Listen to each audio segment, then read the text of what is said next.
study and taught the word. Like he developed confidence in God by his side, even when he was reluctant to take the call. This was written that was going to happen, and it happened exactly. He went on the secret passage that he thought he was going to be able to escape, and then higher up you go in the line and you want to take on more responsibility, especially if that's what God is asking of you, that is a huge responsibility, and you need to do it ethically, and you need to do it with the Lord. All right, welcome back to The Walk, sponsored by Ethics Guild. We are here today going to talk about Jeremiah and his story throughout the prophecies. Jeremiah at first was reluctant to accept the call from God, and God said, Jeremiah, this is your mission. And we're going to go through Jeremiah's story about his prophecies and his mission with God's words. So, welcome to The Walk, and enjoy Jeremiah's story. I love the intro, man. Reluctant to God's call. That's amazing. I loved it, man. You got me there. Thank you. Thank you. You tell us where you want to start. Oh, so I guess let's start off with Jeremiah's. We could start it off with Jeremiah accepting the call, but like not fully accepting it there yet, where he was, where God was speaking through his dreams and through different faces. I think he was scared of the responsibility that comes with serving God and being a prophet for God. Because remember that with being a prophet of God, God is telling you the future. He's showing you the future, and that comes with such a big responsibility. And I think any one of us will be a little afraid to take upon that responsibility, because there's a lot of also suffering in it. And what I do like a lot about Jeremiah is that when God explains to him how he was chosen to be his prophet, I think that's such a beautiful statement to Jeremiah. And I want to hear you guys, what you guys think about not only the call, but saying, I have chosen you since before the womb. Before you were in the womb, I have chosen you for this mission. What do you guys think? I don't know who wants to take, that swing. Yeah. Do you want to go for it? I don't mind. Yeah, go for it. Okay. I love the passing of the baton from last week. We're discussing Joseph, now Jeremiah, and through it all, I feel like we're learning the language of God. So he likes to speak through dreams. I feel like he's very gentle, and just like the way that he speaks, it's so full of grace and beauty, and it's very affirming. Like he affirms our belovedness in the way that he speaks to us. And like you're saying, so when you think about that, I formed you in your mother's womb. When you think about a baby in the uterus, right? Like, no, he's there with you. You're never alone. And I think that's the message that he tries to instill in us. Like, we're never abandoned. Like, even before anybody knows us. Think about it. There's a time when our moms didn't know they were pregnant with us. But we weren't forgotten about. God knew we were there. And I think the purpose of him saying that is to establish his fatherhood with our sonship and our daughterhood. And it's so important to be grounded in the identity, which is like the running thread of our discussions. When you know your identity, you're able to go out and follow the call. How about you, Kevin? What do you think? Oh, I think God knew Jeremiah. God set Jeremiah for the call. The thing is, Jeremiah, he didn't want to accept it, even though he knew God set him for it. I don't think Jeremiah even knew that he was strong enough to accept it. Like after Jeremiah was one of his first challenges with the king of was it, where were they again? Israel? Israelites, yes. Yeah. So the king of the Israelites, after his first kind of battle with him, Jeremiah said, "I'm going to leave the city." Yeah, right. So he didn't even feel like he was to the task to even handle it. And even when like in the movie, you see like Jeremiah, like he's not one of the strongest characters, right? But he is strong in like it might not be like physically or even like sacrificially too, because he didn't want to do the sacrifice of the goats. He didn't see it as being something that was worth it, right? And God kind of talked through Jeremiah to say like the sacrifice of the goats aren't even like they're shedding innocent blood. So it's like in the context of the Israelites, it's like if they didn't do the sacrifice, then it's like what kind of priesthood was Jeremiah in their walls, right? But Jeremiah's priesthood came from actually the word, not from the sacrifice. So Jeremiah develops strength throughout his story, where he gains a little bit. He can't turn away from the call. like he sees his beloved that he wants to love and marry, and he then turns back to go to the Israelite and follow through with what his mission is. I mean, like she's a slave in one of the places, and he's trying to free up the justice of Israel. He's trying to save Israelite from what's going on. And then hearing the call about like the Babylons coming in from the sign of like the pot falling down and the water from the north to the east as like one of those signs that came through, and him being able to read it and tell the king anyway, even if he knew that the king could behead him. Like he knew that that's a possibility, that you go against the king's word. In that time, it's just like, and they weren't listening to Jeremiah, so he had to develop his strength in God's word and God's visions that he left him, right? Because God left him with visions to go back to Israelite and talk the word.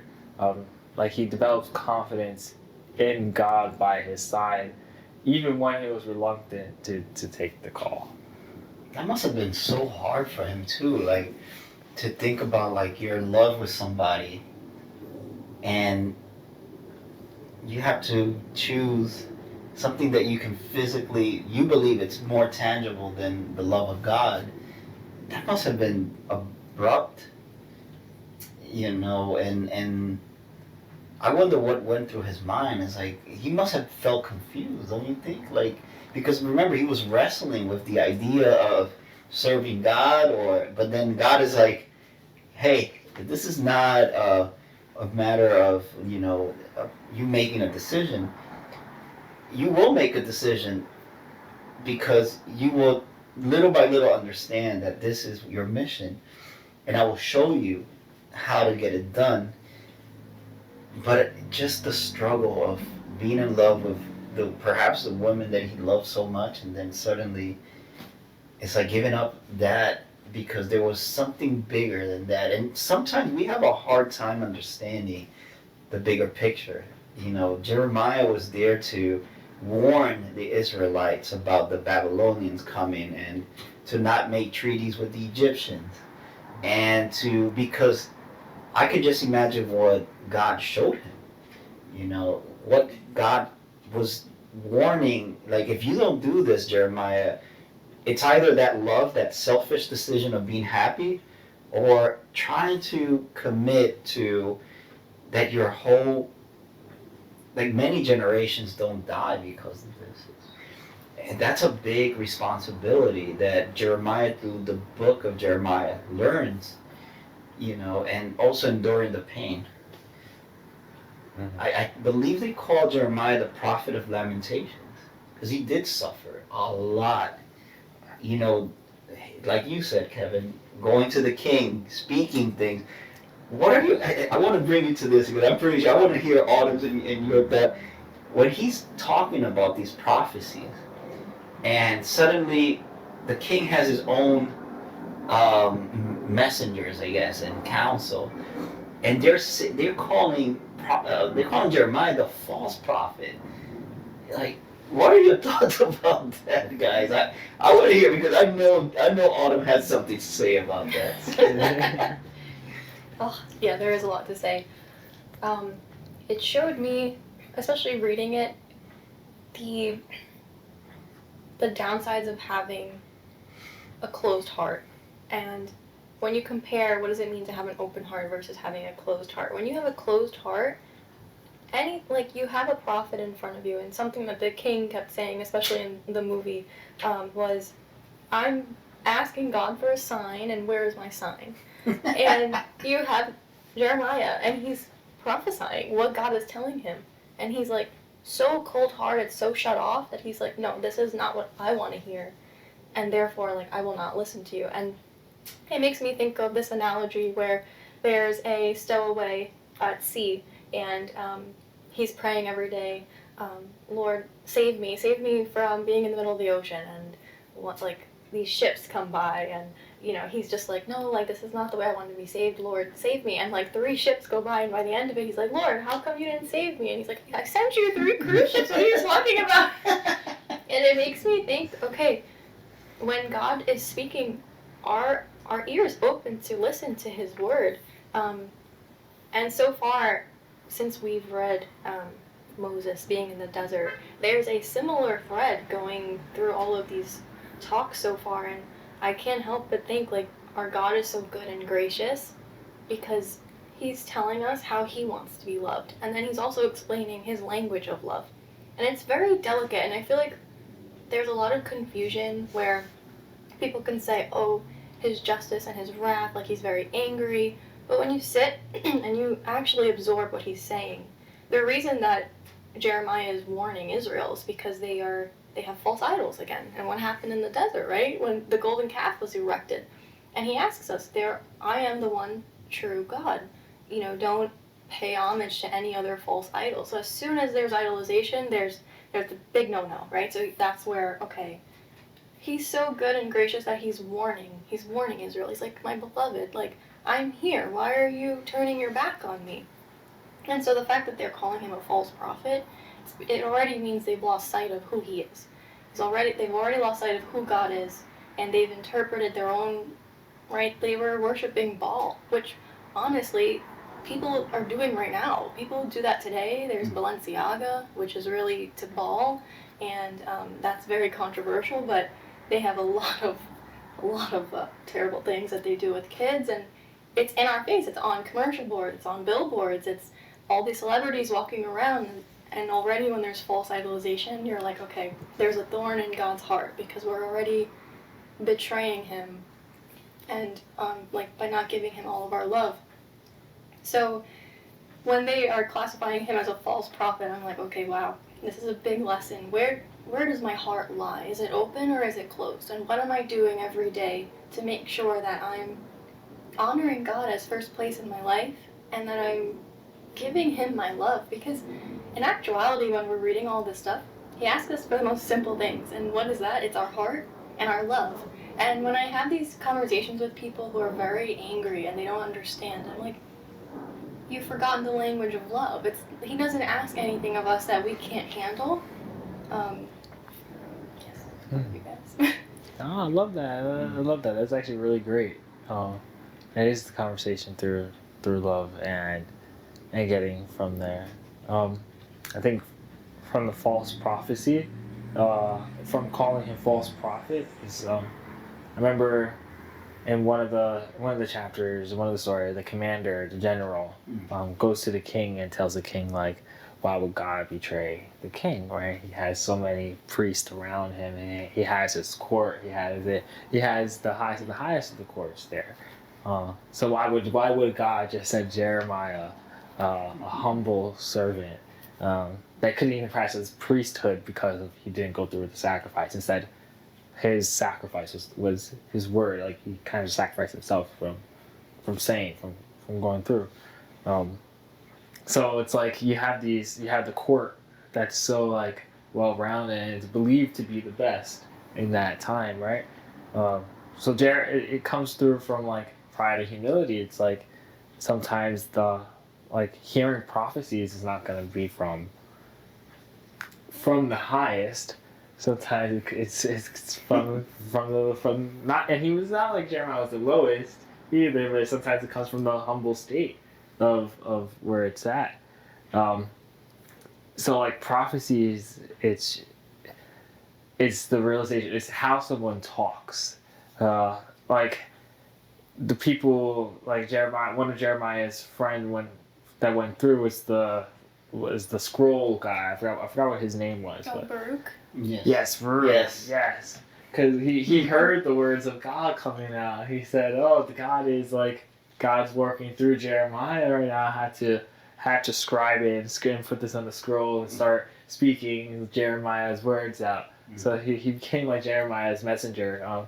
Because after a while, it's like Jeremiah he was already in prison like so many times, and when going back to the prison, like, and then going through the sufferings of already the people, from just speaking what God is telling him to go like speak, the scrolls and having messengers speak the word is very helpful because it's Jeremiah speaking, but like the messengers don't get the torment from it because it's still Jeremiah's document. Mm-hmm.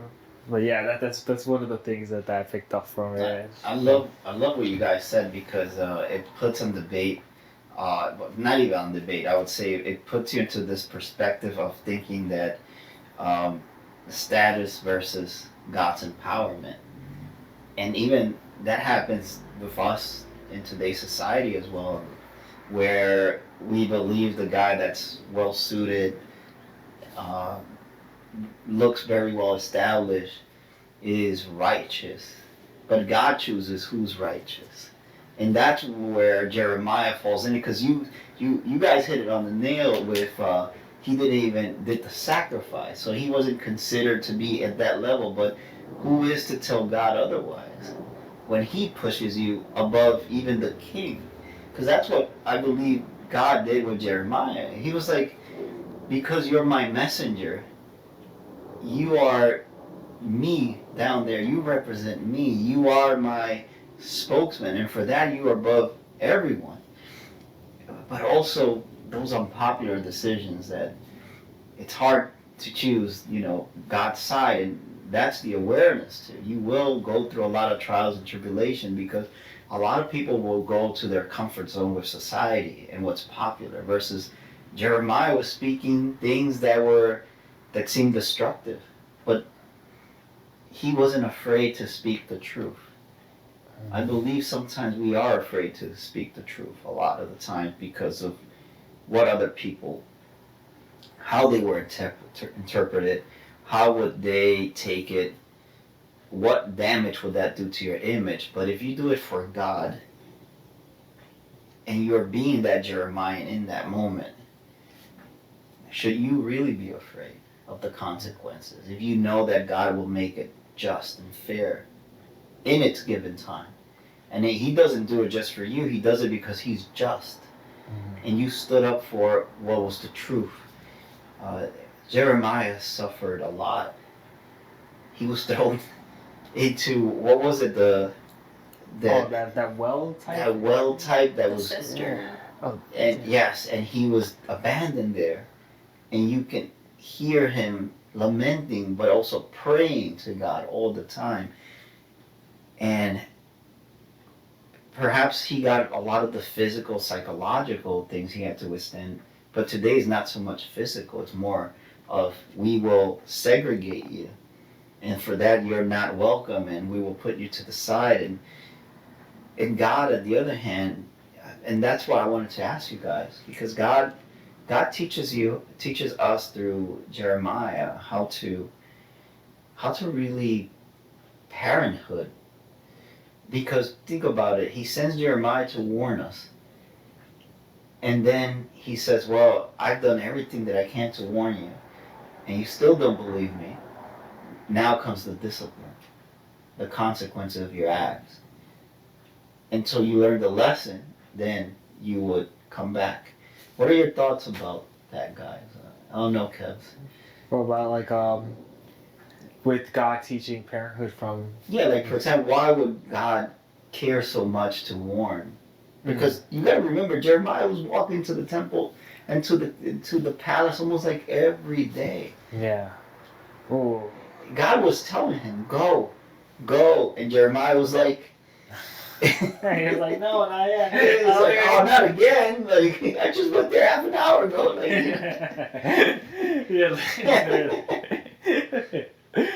I think God sending his warning is kind of to show his mercy. It's like God isn't just gonna bring his wrath out of nowhere without a reason.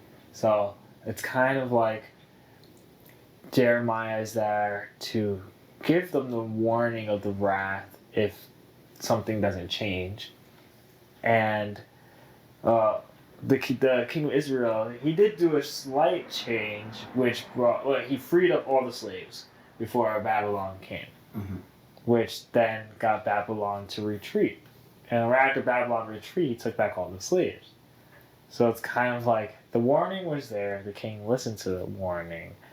He obviously saw the prophecy coming through, so that's why he took it from Jeremiah. He humbled himself, saying, I will accept the Jeremiah's warning. And then after the prophecy came true, and then the Babylonians didn't come back, Jeremiah, the king then put all the slavery through, back again. So it's like God gave his warning. They accepted it, but then disregarded it after they left it.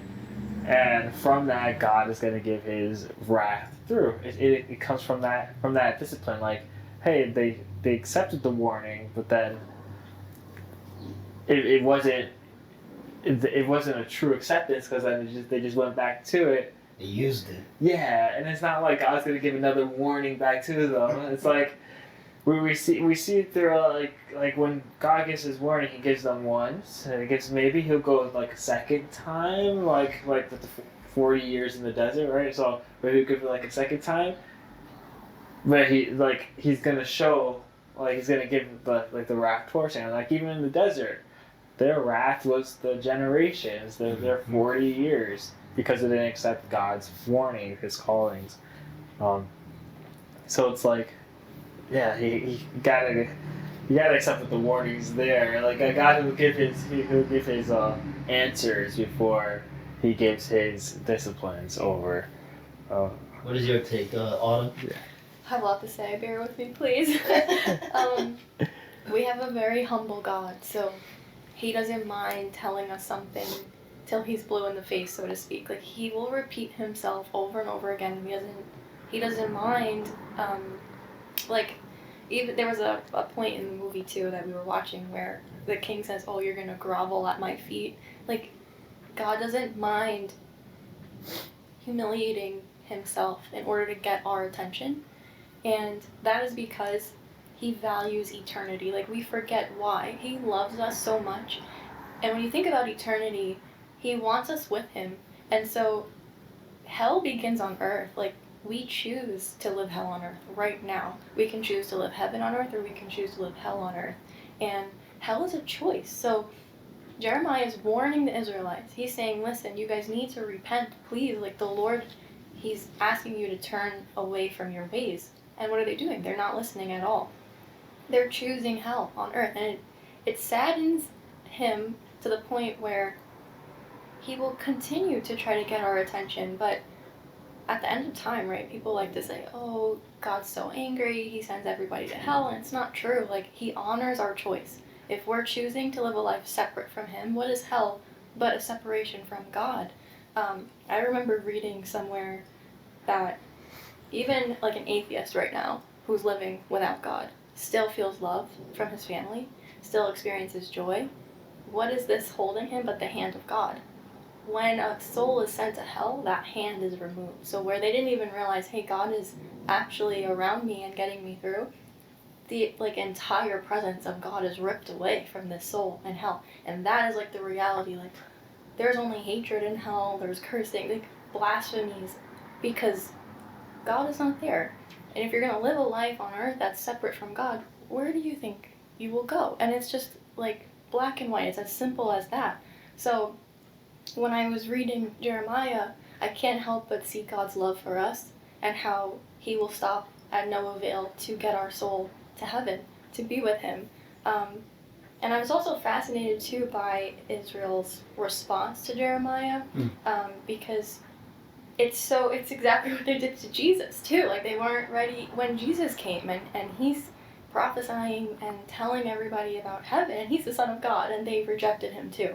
And it just makes me contemplate, okay, like, people who live with hurt, unaddressed trauma, unaddressed wounds, who refuse to allow God to actually, like, work in their heart, they go down a route of despair and darkness, and resentment ends up tying you into yourself, so much so, like, you can't open yourself to God's light. Like, when you look at light, you either wince away from it because you can't look at it, it's too bright, or you embrace the light, you know? And I think Israel's rejection of Jeremiah's prophecy, it's a good examination, like, that we should ask ourselves, am I heeding his call? Am I rectifying my ways? Am I giving him my love every single day, because he gives me an opportunity to give him love every day and to receive his love? And so I also was thinking about what you were saying, Wendell, about Jeremiah's suffering. I can't help but think, too, one of his greatest sufferings is you're watching an entire generation reject God.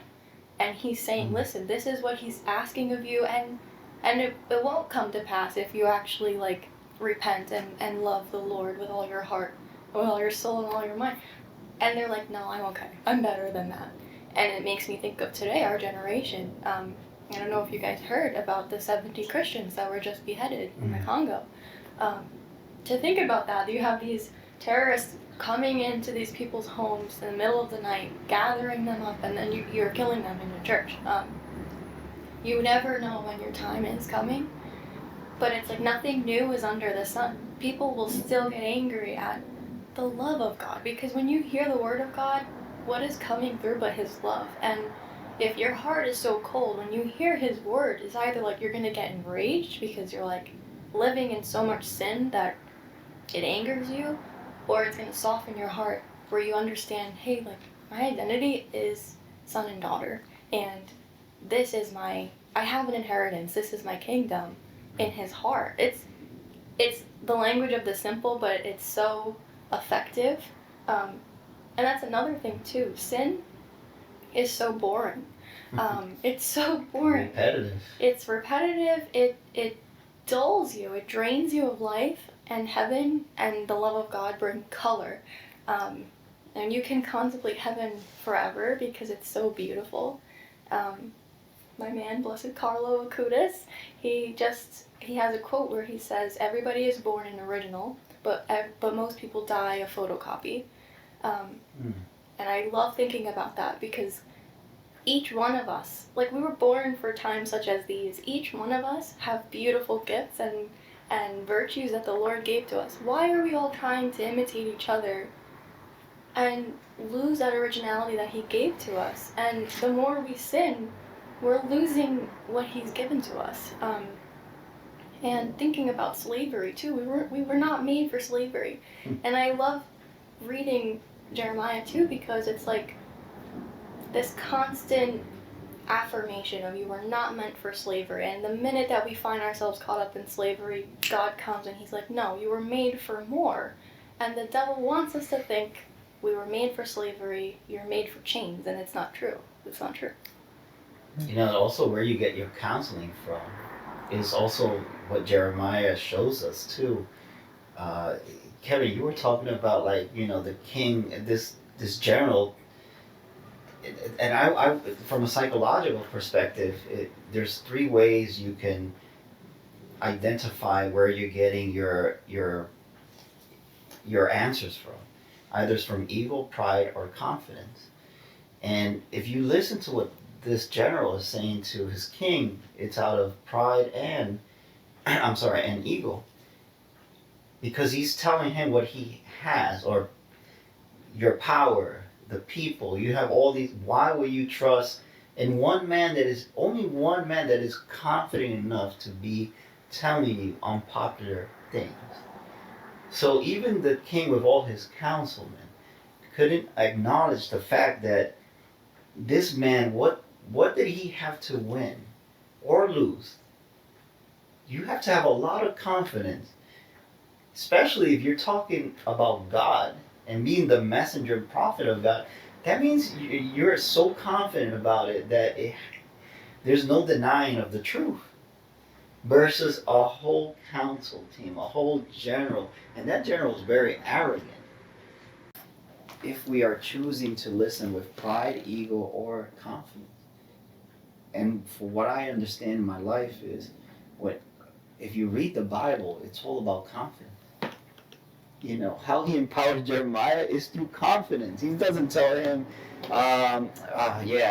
you figure it out. No, here's the game plan. I know you can execute it. Go right now. Talk these words. The empowerment God gives you is amazing too. You know, and to give that confidence, I selected you from before your parents tried to procreate. You were separated for this. That means like he genetically designed him for that mission. But then again, I go back to thinking, you know, because he's also a human being.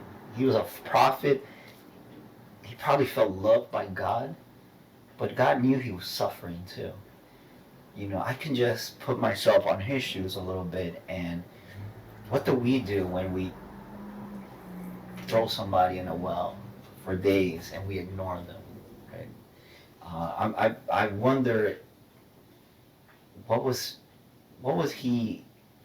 did he think in that moment, and who is that darkest moment, you know? For God's though, or is Jeremiah? No, because don't get me wrong, Jeremiah was strong with the Lord, but Yeah. he was still human. You know, he was still human. I wonder if he felt sad more because if he was there, if he had a Job moment, or was he more sad because he knew where his people were going to end? Because remember, God showed him the future.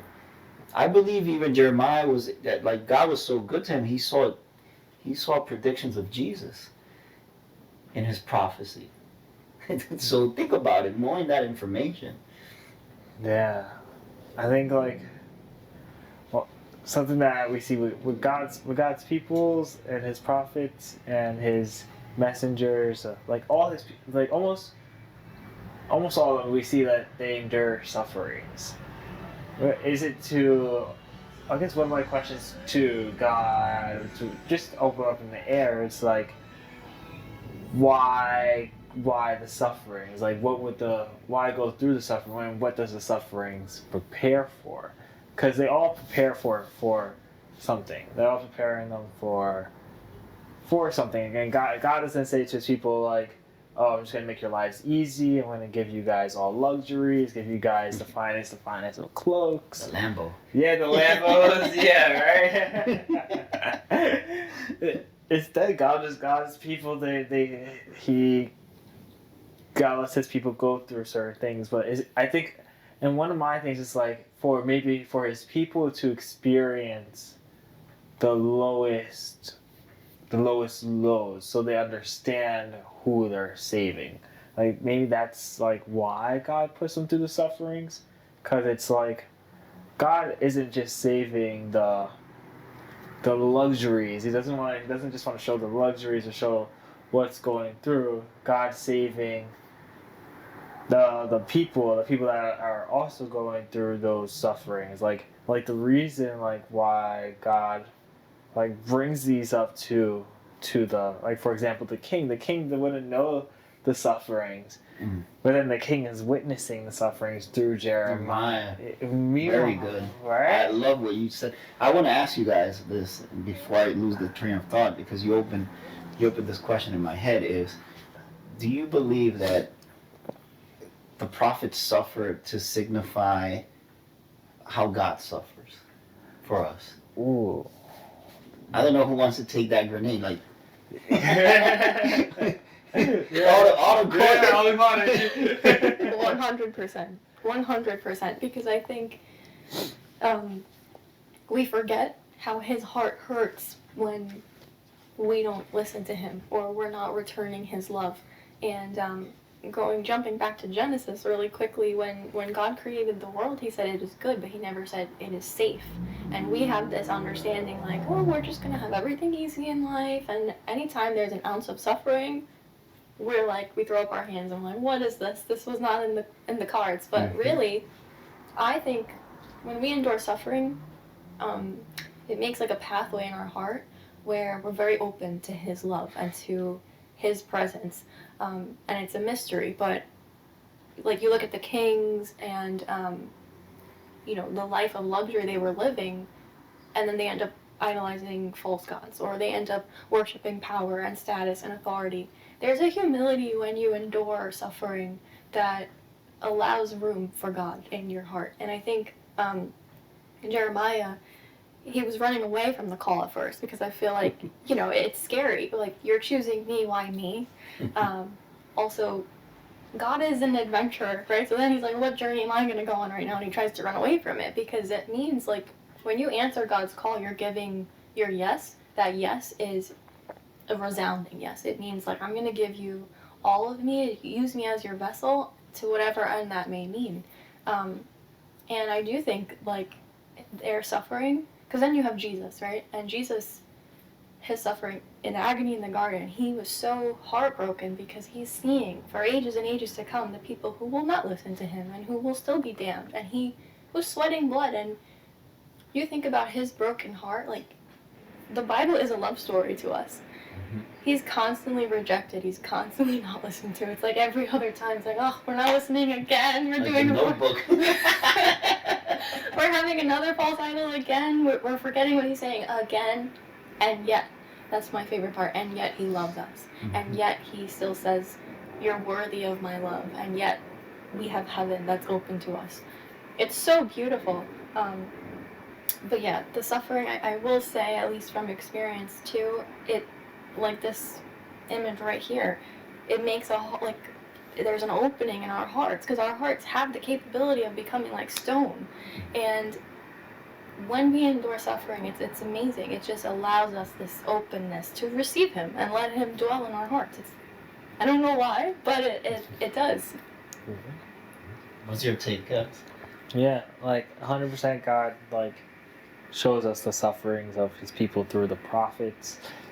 Yeah, like, I agree with Autumn with that, because, like, see, God's gonna show us. There's ways to reveal the sufferings of someone so blinded to it. Sometimes it's just like, gotta just put it in their face, like, what the suffering is. Like, Jeremiah to the king. Like, the king put him through his own sufferings, and then brought him to the court just to have a conversation with him. And the king, like, says to Jeremiah, like, you prophesize this, prophesize that, prophesize, etc. And he wants Jeremiah to prophesize again what to do next, because now he recognized all what's there. But Jeremiah has no answers for him anymore. Like, they killed, like, one of the things is, like, they killed Jeremiah's woman that he loved, that his girlfriend. Like that's a deep suffering right there. Like, they took her out of the world, and, like, Jeremiah is, like, lamenting in that, like, why, God, why take her out? And then, of course, he's not gonna have any more answers for the king. It's like, you know what? Like, he didn't want to take the call. So it's like, Jeremiah was like, he took the call, and maybe that's why his girl, like, died. Maybe that's what he could be going through, asking, like, the why to God. But then, when the king asks him, Jeremiah says, you gotta ask God. Now, like you see, like we see, like, it seemed like a perfect figure of Jesus right there too. Because it's like when the Romans, like, finally, when they see Jesus on his cross, and they see him, like, dying, then that's when they start repenting. It's kind of like the king, like, not repenting to Jeremiah, but then, like, quite, like, he questions him, and, like, why this, why that, but then a stone heart, like, his heart turned stone again when it was just opening. which closed the door for Jeremiah. To the not close the door to Jeremiah, but close the door to the king's fate. Right, that like he could have done great things, but if he just like if he surrendered to Nebuchadnezzar, but he never surrendered. So, and it's interesting because I do think Jeremiah lamented more the impact of the destruction of Jerusalem and the Israelites more than his own calamities, because at some point through that path of God, he knew what God felt for his people. And that must have been more impactful than his own suffering. And because you gotta remember, as the story goes, Jeremiah turns to be more brave and more brave and more brave and take more and take more. You see his growth and his development through the story, from not answering the call, from being afraid, from then losing something he loves so dearly. But yet, he continues the path. And to me, it's like a great sign of leadership development. Because right when his girl died, he could have quit. He could have been like, no, Lord, why you did this to me? And question and question and question. But he was like, yes, I'm going to dwell my humanity, the sadness of that loss. But I'm going to still continue to believe in you. And I think Jeremiah's faith is humongous. And I wanted to ask you guys about leadership, because here you see two types of leadership. You see Jeremiah's leadership development, and then you see the king's leadership. How do you guys see the difference between these two characters? One with the power of a kingdom, one with the power of God. He's looking at Autumn.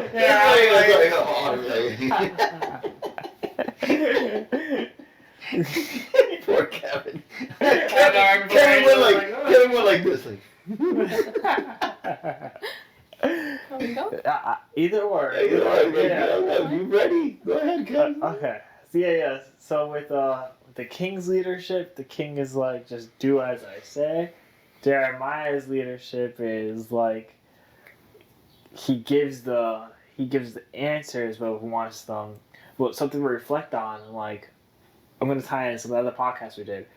What we see is like God wants his leaders to think. He doesn't just give them the answers. He wants people to think about it, to make an action based on the thought of the stuff.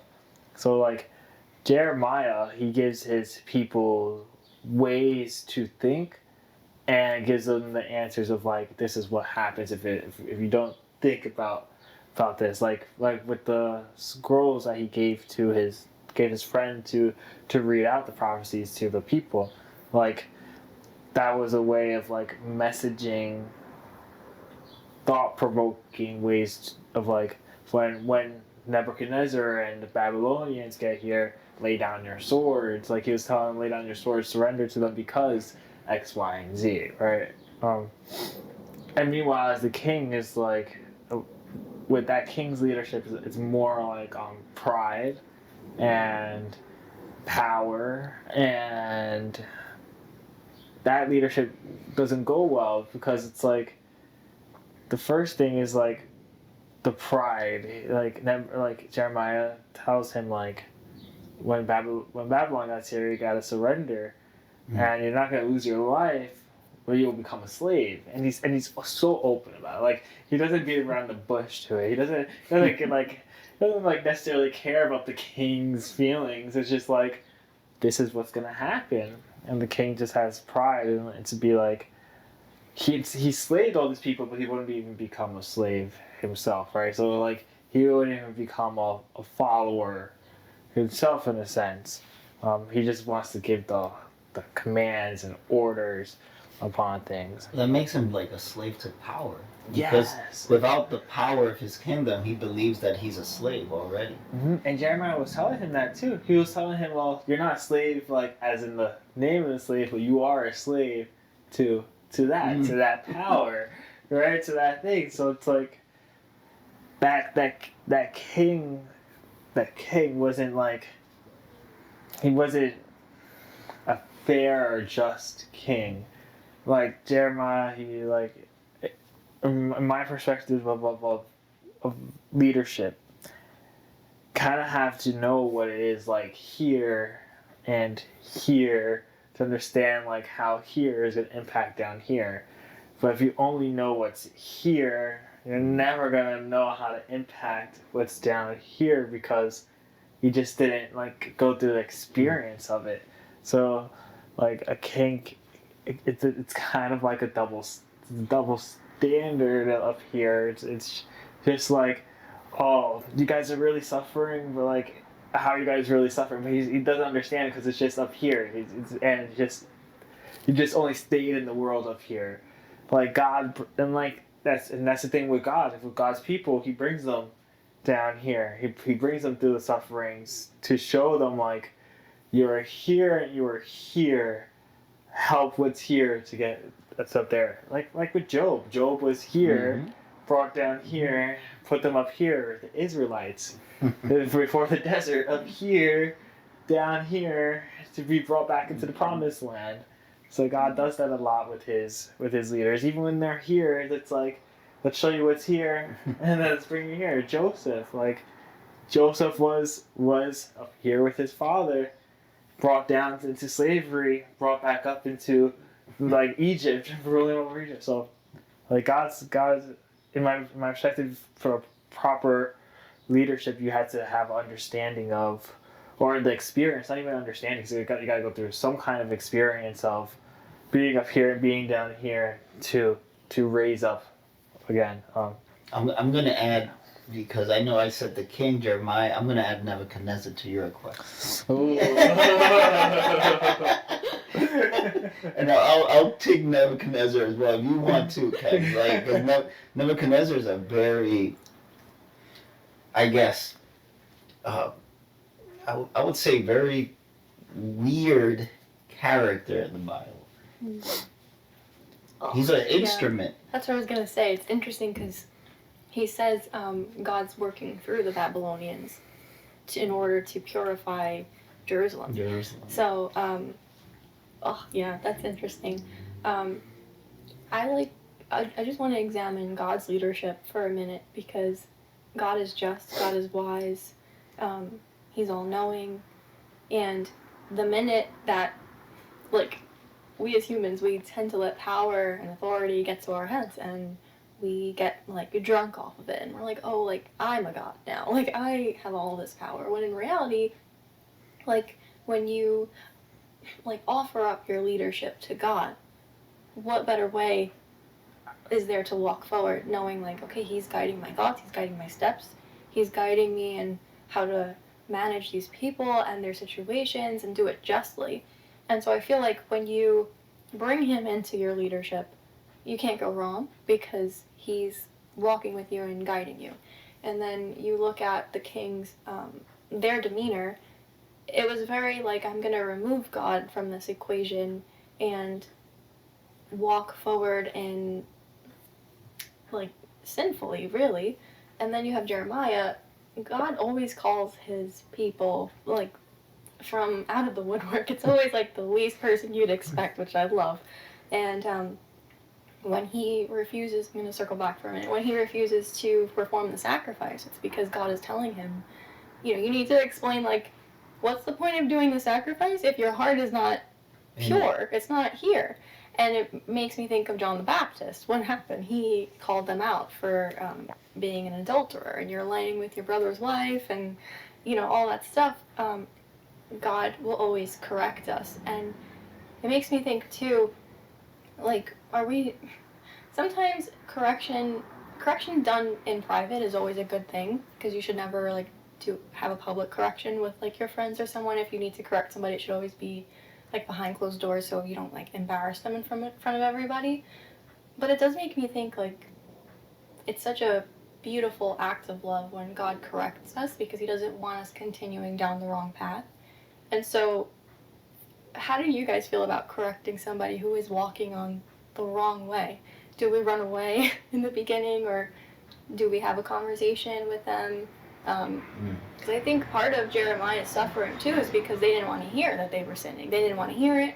They were like, oh, I'm A-okay, like, you go over there, don't tell me what I'm doing. Because for me, when I was reading everything, and I like that you're talking about leadership, because Jeremiah, he boldly stands up and says, listen, guys, you need to repent, you need to turn away from what you're doing, and the hate that he's received with is because they don't want to look at themselves, or when they're looking at themselves, they're so appalled at what was revealed that they're like, I don't want to look at it. But yeah, how do you guys feel about the notion of correction? Like, I can tell you, just piggybacking from what you were saying, it's inspiring what you said, offering your leadership. And I believe sometimes we give without offering. We want to provide without asking the leadership. And God asks us, he can easily say, well, you're going to listen to me. No, he's like, I'm offering you my leadership. And I think that's the key. How many times do we offer our leadership to God? God, I am in charge of this. Can you help me lead this? Can you guide me? Can you provide the patience? Can you provide the connection with each one of these people that I'm leading? And Jeremiah does that so beautifully, because Jeremiah knew the future. And we'll talk about the future of the king later. It's very scary what happens to him at the end. Jeremiah saw that. So he wasn't looking at the king with the eyes of like, you are a menace. He was looking like, I can see how you die. yeah. And it's a terrible death. Yeah. And you're putting yourself there by listening to people that will lie to you rather than tell you the truth. And that's where you can see the difference when you go to God and say, God, please give me your leadership. I'm offering you my leadership to you so you can guide me through the wilderness, through all of this. And it's funny because Nebuchadnezzar didn't ask for that. Remember, Nebuchadnezzar was a pagan. Yeah. But he was favored by God because the lesson that was coming. Also, because of the betrayal. Remember, the king was told, don't make treaties with the Egyptians, because if not, the Babylonians will come and get pissed off at you. And they didn't listen to. Yeah, they felt like, oh yeah, Egyptians will be more resourceful than God. It's like, that's where the biggest mistake is trusting human knowledge versus God's knowledge and all knowing. But I believe the Jeremiah episode is going to be called offering your leadership to God. Because again, Jeremiah didn't start being a leader. We all start as followers. Yeah. But it is when we ask God, I'm offering you my leadership because I know you can do it better than me with your guidance. Those are the moments I believe that we need to humble ourselves. And that's where the king failed. That's where his councilmen failed. And, and Nebuchadnezzar was blessed through the fact that these individuals just didn't follow God's instructions. No. And it's a blueprint. God was giving them a blueprint. It's like, if you do all this, but then what you were saying, Kevin, about being humble, not being humble about being a slave. There's a saying that there's no better place than being on God's, feet, under God's feet. That's better than being a slave to power, a slave to status, a slave to the ego of the king. To say I would never be a slave, condemn him very miserably, because what's your take, Kevin? Yeah. With With the slave parts or the Yeah, like for example, we're talking about Nebuchadnezzar, the leadership. As a matter of fact, Yeah. I'll bring it a little deeper Mhm. because there's consequences to the king and the general. Because Jeremiah tells them how they're gonna die, what's gonna happen, which is scary. What are your thoughts about what Jeremiah was able to see, how the king was gonna? Because if I'm not mistaken, he says, well, they're gonna, before you die, you're gonna see your 2 kids be killed, slaughtered in front of you, and that will be the last thing you will see. And then you will still be enslaved. You will not be killed. That's the whole point. He didn't want to be a slave, but he became a slave, blind, and seeing what he was supposed to protect the most, his 2 kids, gone. Mm. Go on, I saw it. Yeah. Jesus says in the Beatitudes, "Blessed are the pure in heart, for they will see God." So the king's punishment was just because he wasn't pure of heart and he couldn't see God. And you have Jeremiah like telling you, warning you, this is going to happen. Go back, like reverse your ways and come back to the Lord. And he still was saying no. So it really makes you contemplate. Okay, when your heart is so closed, you can't even see what's in front of you anymore. You are already a slave to your own passions, your own body, your own pride. You've already made yourself a slave. So that's why it was so fitting that he said, you will be a slave, and he rejected it. He's like, I'm not going to become a slave, but in reality, he couldn't see that he already was. And, for me, the whole Jeremiah, it really is about the state of your heart and keeping an open heart and even praying every day like, Lord, purify my heart. That's a bold prayer. Purify my heart that I may see you, because that is where suffering comes in. Sometimes we are purified by the sufferings in our lives because it shaves off our ego. It shaves off our pride or our willingness to rely on ourselves, because we forget that he is God and we have to rely on him. And just to circle back to what you had asked earlier about parenthood, you think about a mom and a dad. They are the perfect reflection of the heart of God. So, especially as fathers, you guys steward your family. And you think about your kids, you're in charge of helping them see God, recognize God, and follow the path to heaven. And, you wouldn't let them just sin, or you don't want them to choose the path that, will be the end to their destruction. And it makes me think about the leadership of a father, too. Because Jeremiah, they all became like his kids in a sense. He was like, I need to, God is telling me I have to warn them. And it's like when your kids get in trouble, and nobody wants to get in trouble, but you're doing the wrong thing, and then from that comes unity and beauty and correction. And a lot of people are afraid of correction because it's seen as, well, you're being an a-hole, and you're just not understanding.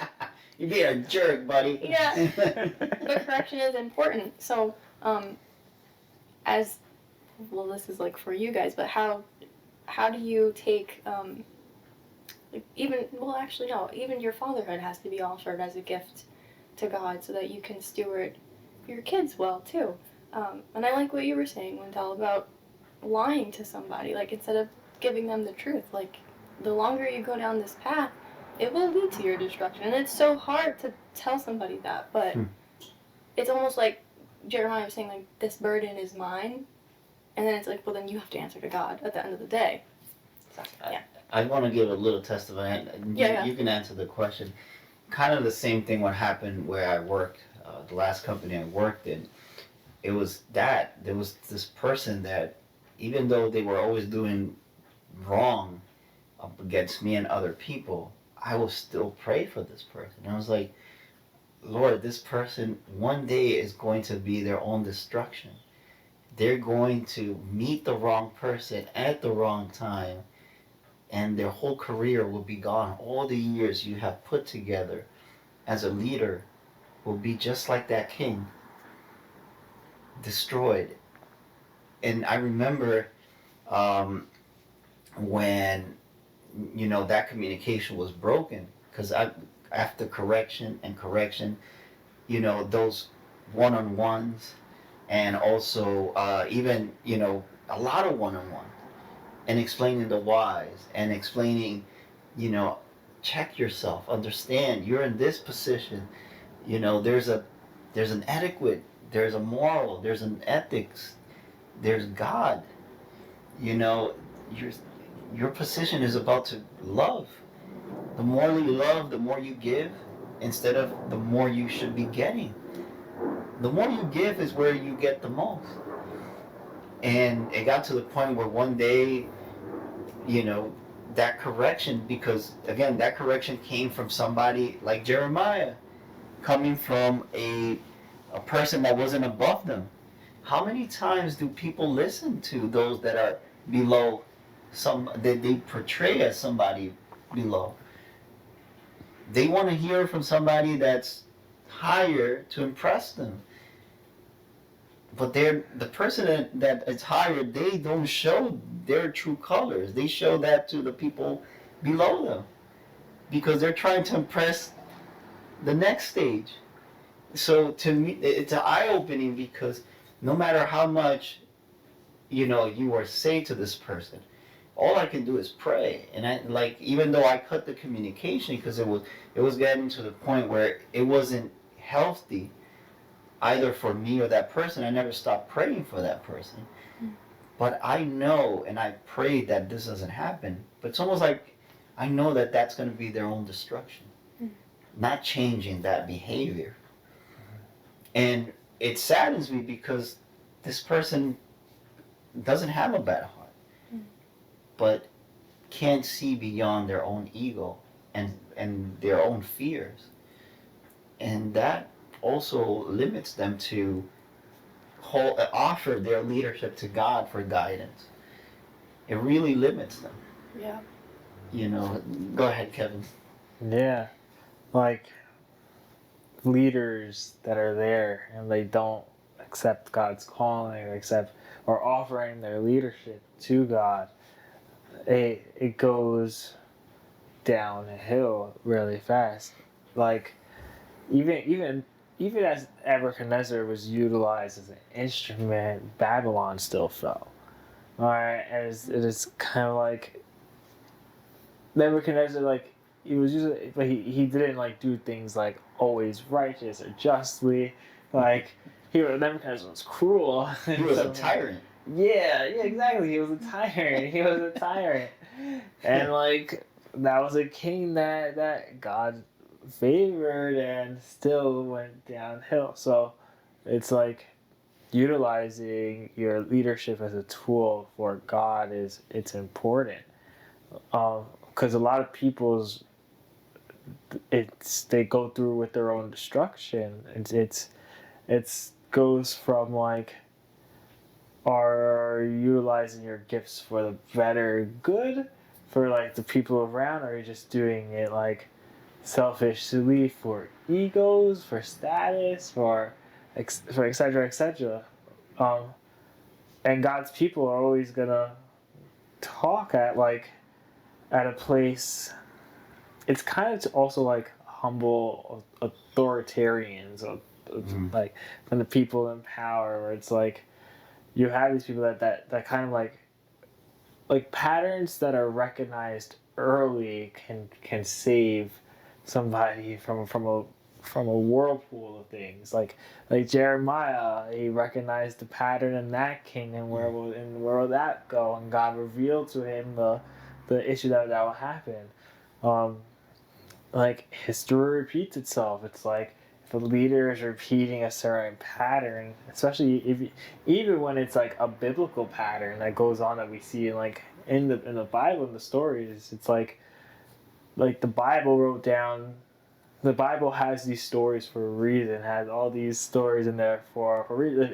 If there's a pattern that goes on, and you can see it happening, and if you don't say anything to it, then it's like a destruction. It's like, that's kind of your calling right there. It's like, you see the pattern, and again, I guess it's like, even for the leaders that are like like which patterns of leadership are they following? Like, are they following the patterns of leadership where the kings are like where the kings go downhill, or are they following the pattern leaderships of humility where the kings are really the servants? It's like, Servant leadership.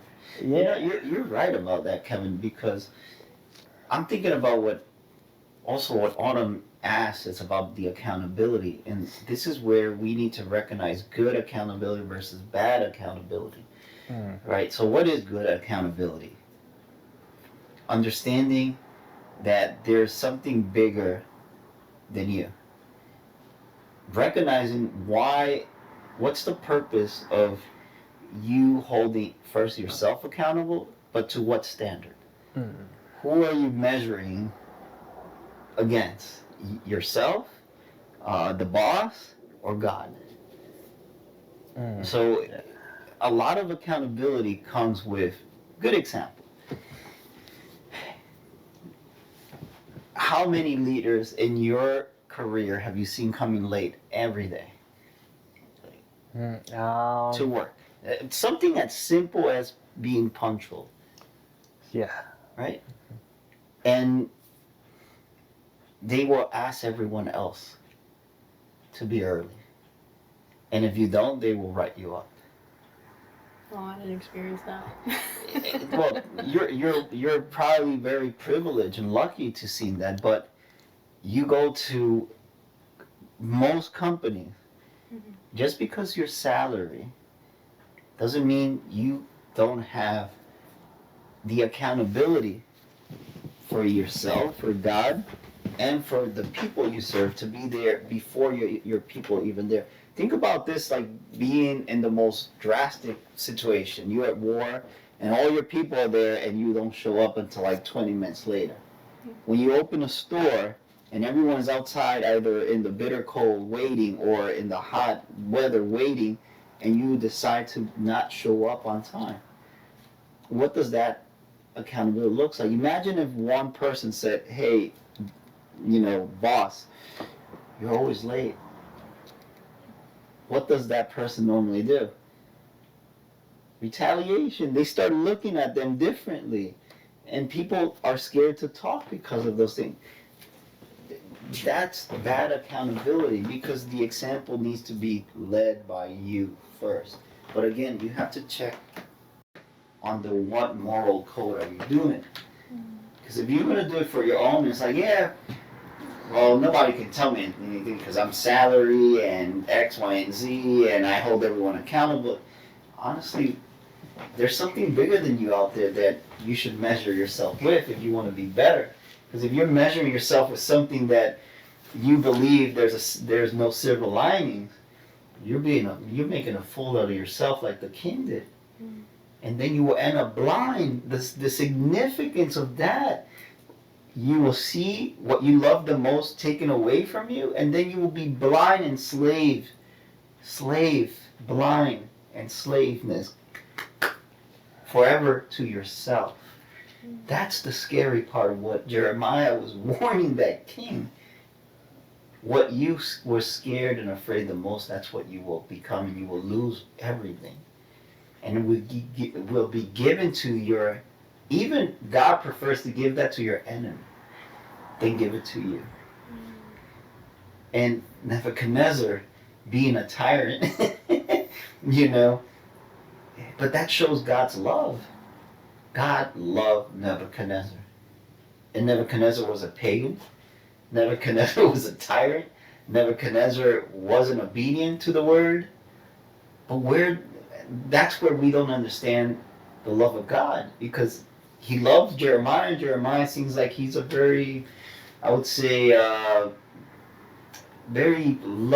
he fears God. But then you have somebody like Nebuchadnezzar that's a Gentile being favored by God. How do you guys take that? Yeah. God works in mysterious ways. Yeah, God works in very mysterious ways. Like even with Job being a Canaanite, right? Like he was an Israelite. God loves the people that love Him, that show Him love. Like even Nebuchadnezzar, like Nebuchadnezzar respects God. Like even while he blinds and and kills the king's sons, like he acts as the king. Like I heard Jeremiah prophesied about this. Oh, that's right. Yeah. He lets Jeremiah. He says, "You are Jeremiah," and that's what I forgot about. That Jeremiah goes to Egypt, and he's never seen in the Bible. Yeah, wow. right. That's a good point.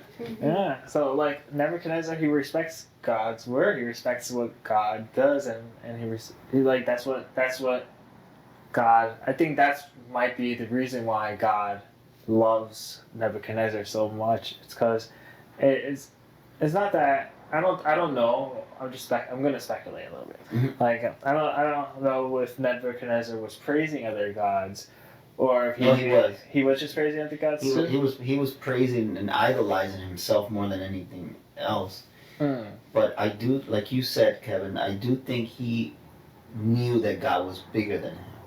Mm-hmm. Why would he let Jeremiah go?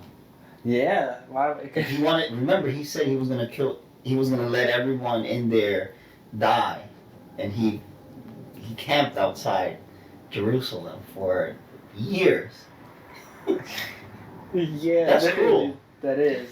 Not even like food going in, like the people Exactly. are starving. But when he heard who Jeremiah was, oh, you are Jeremiah, the Jeremiah.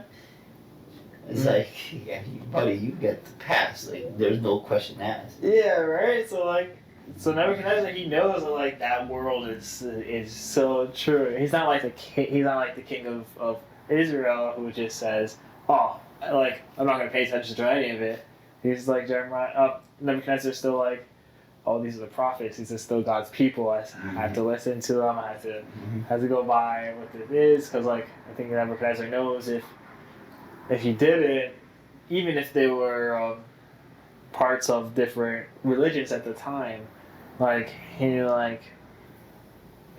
even he had to respect God's word, or the wrath would have come down. His own wrath of like what he gave down to other people from God's instrument, but also he knows that instrument can be used from another nation back onto him. Mm-hmm. So, like I think it goes down into the respect of God, like Job as well. Like he wasn't an Israelite, and it wasn't, but he still believed in the one true God and loved the one true God.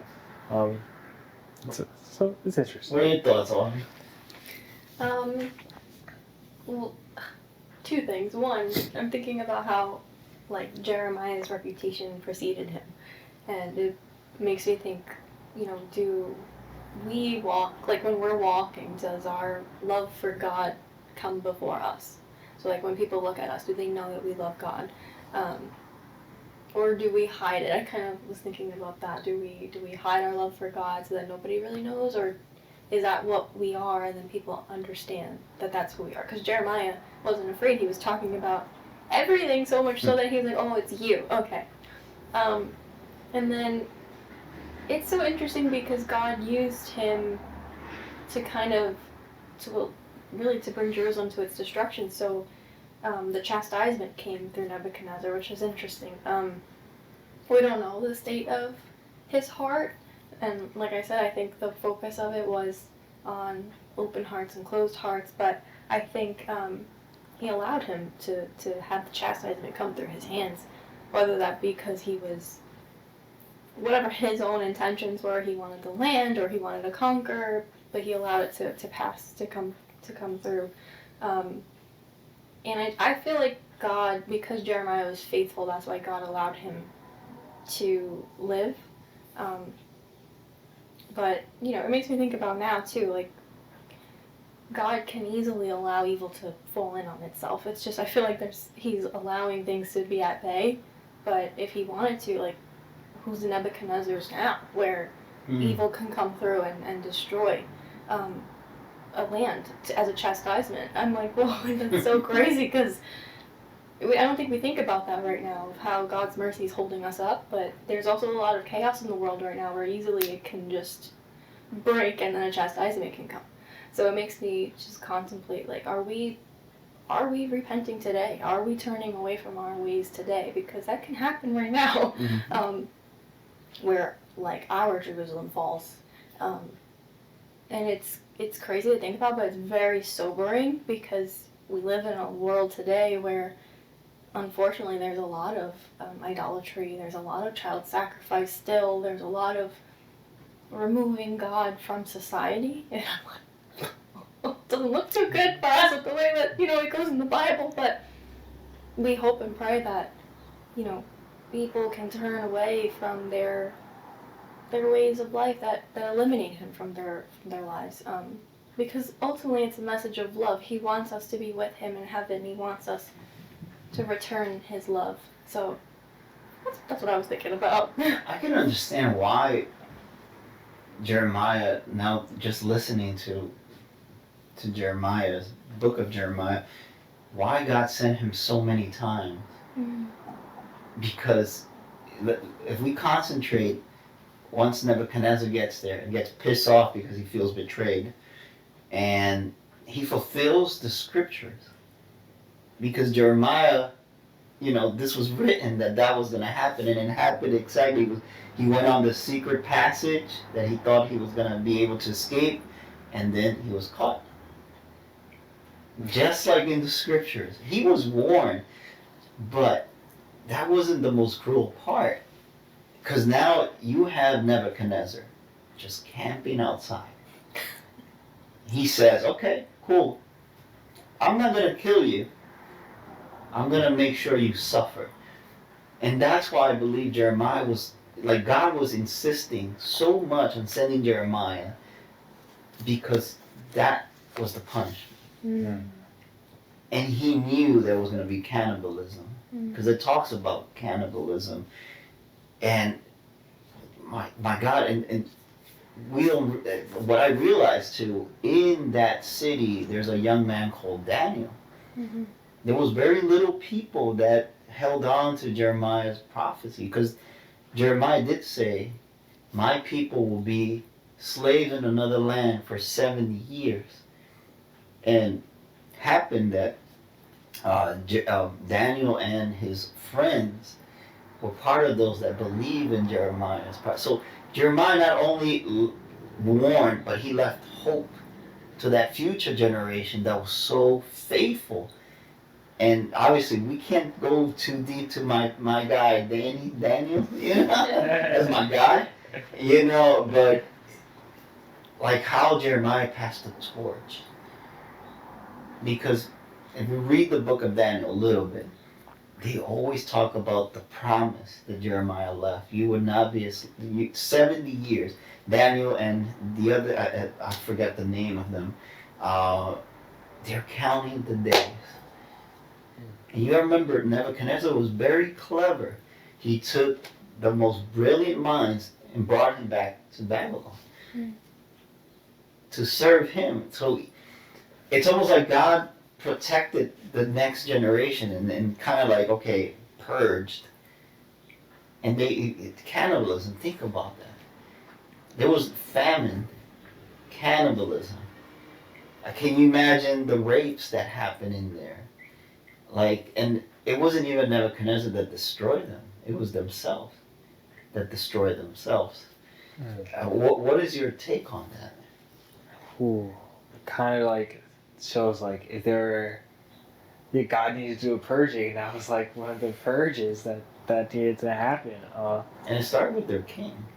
Yeah, right. Like once the head goes down, once their leader goes down, and the leader wasn't the best, as you can see. Like even to the sacrifices, it wasn't really like a true sacrifice, right? So if the leader couldn't hold that, the people are following, and like if they were people of God, they would try to find a different way to eat rather than through cannibalism. Like, yeah, starving is happening. Yeah, maybe they can't go outside their walls, but like they turn back to God.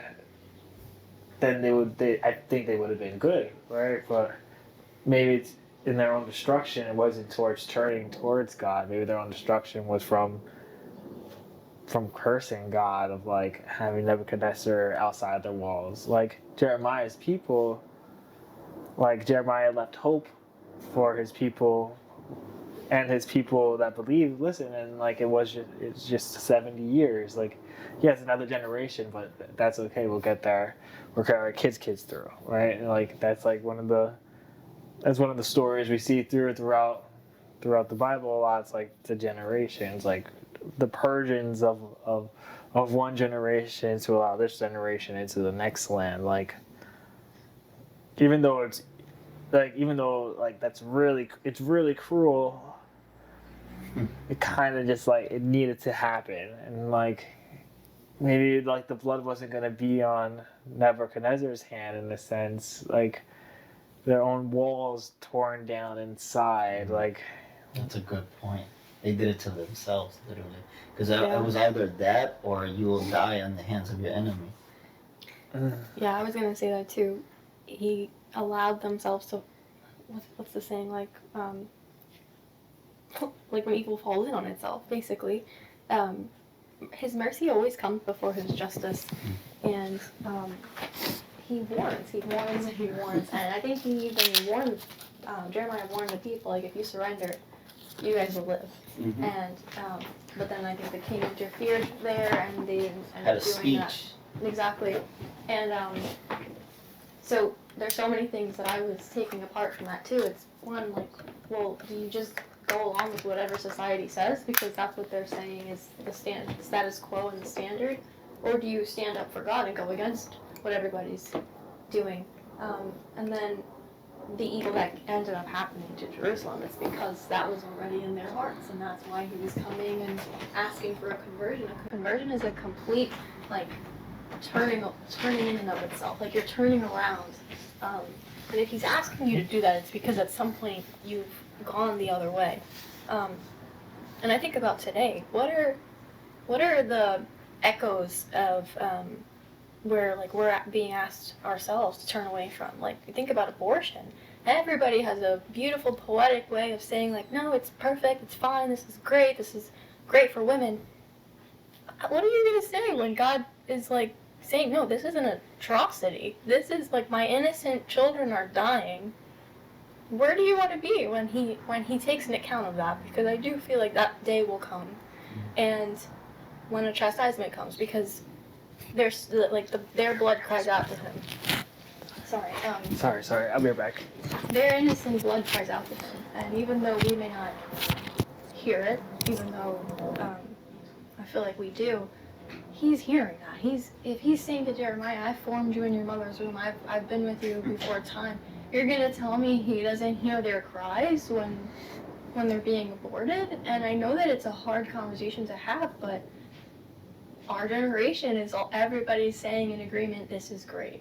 That's scary, and that should be a warning, because his mercy comes before justice. There are so many people who sit with women, who counsel women, who want to help them do the right thing, so you don't choose the ending of an innocent life. And no matter how you want to dress it up, reading Jeremiah and Jerusalem and what happens, it makes me think about this. This is our times right now where it is, in a way, a child sacrifice, which is an atrocity to him.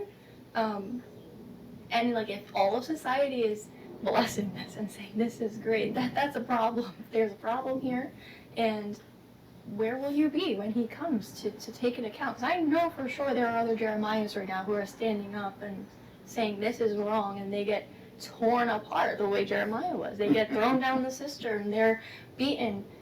You know, there are many people who were arrested just for being pro-life, and Biden had them arrested for a long time, and then when Trump came into office, he released them, but still, like, just for the being pro-life, you're arrested and withheld. Like, there's so many stories that I've been listening to of people where this is happening now, and it just makes you think, you know? I definitely think about also, remember I was saying what standard are you measuring against? Mm-hmm. And people would rather make excuses than take responsibility. But also, what is your moral compass? To what standard are you're trying to, I guess, put yourself or measure yourself? Because if you measure yourself with society, like in Jeremiah, the king was and the people were pleased to listen to that's the status quo, versus the higher standard that God is telling you: be just, be fair, be a good person, be loving. And to be loving is not to be destructive in any form or way. And it comes with the degree of responsibility. Jeremiah shows us what that responsibility looks like. It's a lot of pain, it's a lot of suffering, but you endure. And when you battle for the right cause, when you know that God is on your side, that doesn't mean things are going to be easy. That doesn't mean that everyone is going to just bow to you and open the door. What Jeremiah teaches us, like, they're going to slam the door in your face. They're not going to believe you until calamities happen and they start remembering what you used to say and start, I guess, like, putting the word out. And it's kind of sarcastic, because when you speak for the truth, in this case with abortion or any sort of like a parenthood, like even abandonment, which is, it's also destructive. The question is, like, think about how many times you are seen like a crazy person. Jeremiah in the Bible, it says he was seen as a person that was crazy. That's how people looked at him. A prophet of God seen as somebody crazy. Can you guys imagine that? I mean, how often when we echo like what God says that we're looked at as crazy? There's so many teachings where people are like, "You're just insane," or they chalk us up and they chalk us off, and then I think of what Jesus said, like, we're not greater than the teacher. Like, if they did it to him first, they'll do it to us. And then you look at Jeremiah, and I'm like, oh, it makes sense. Like, Jesus came too, and they rejected him. They crucified him. They didn't want to hear it.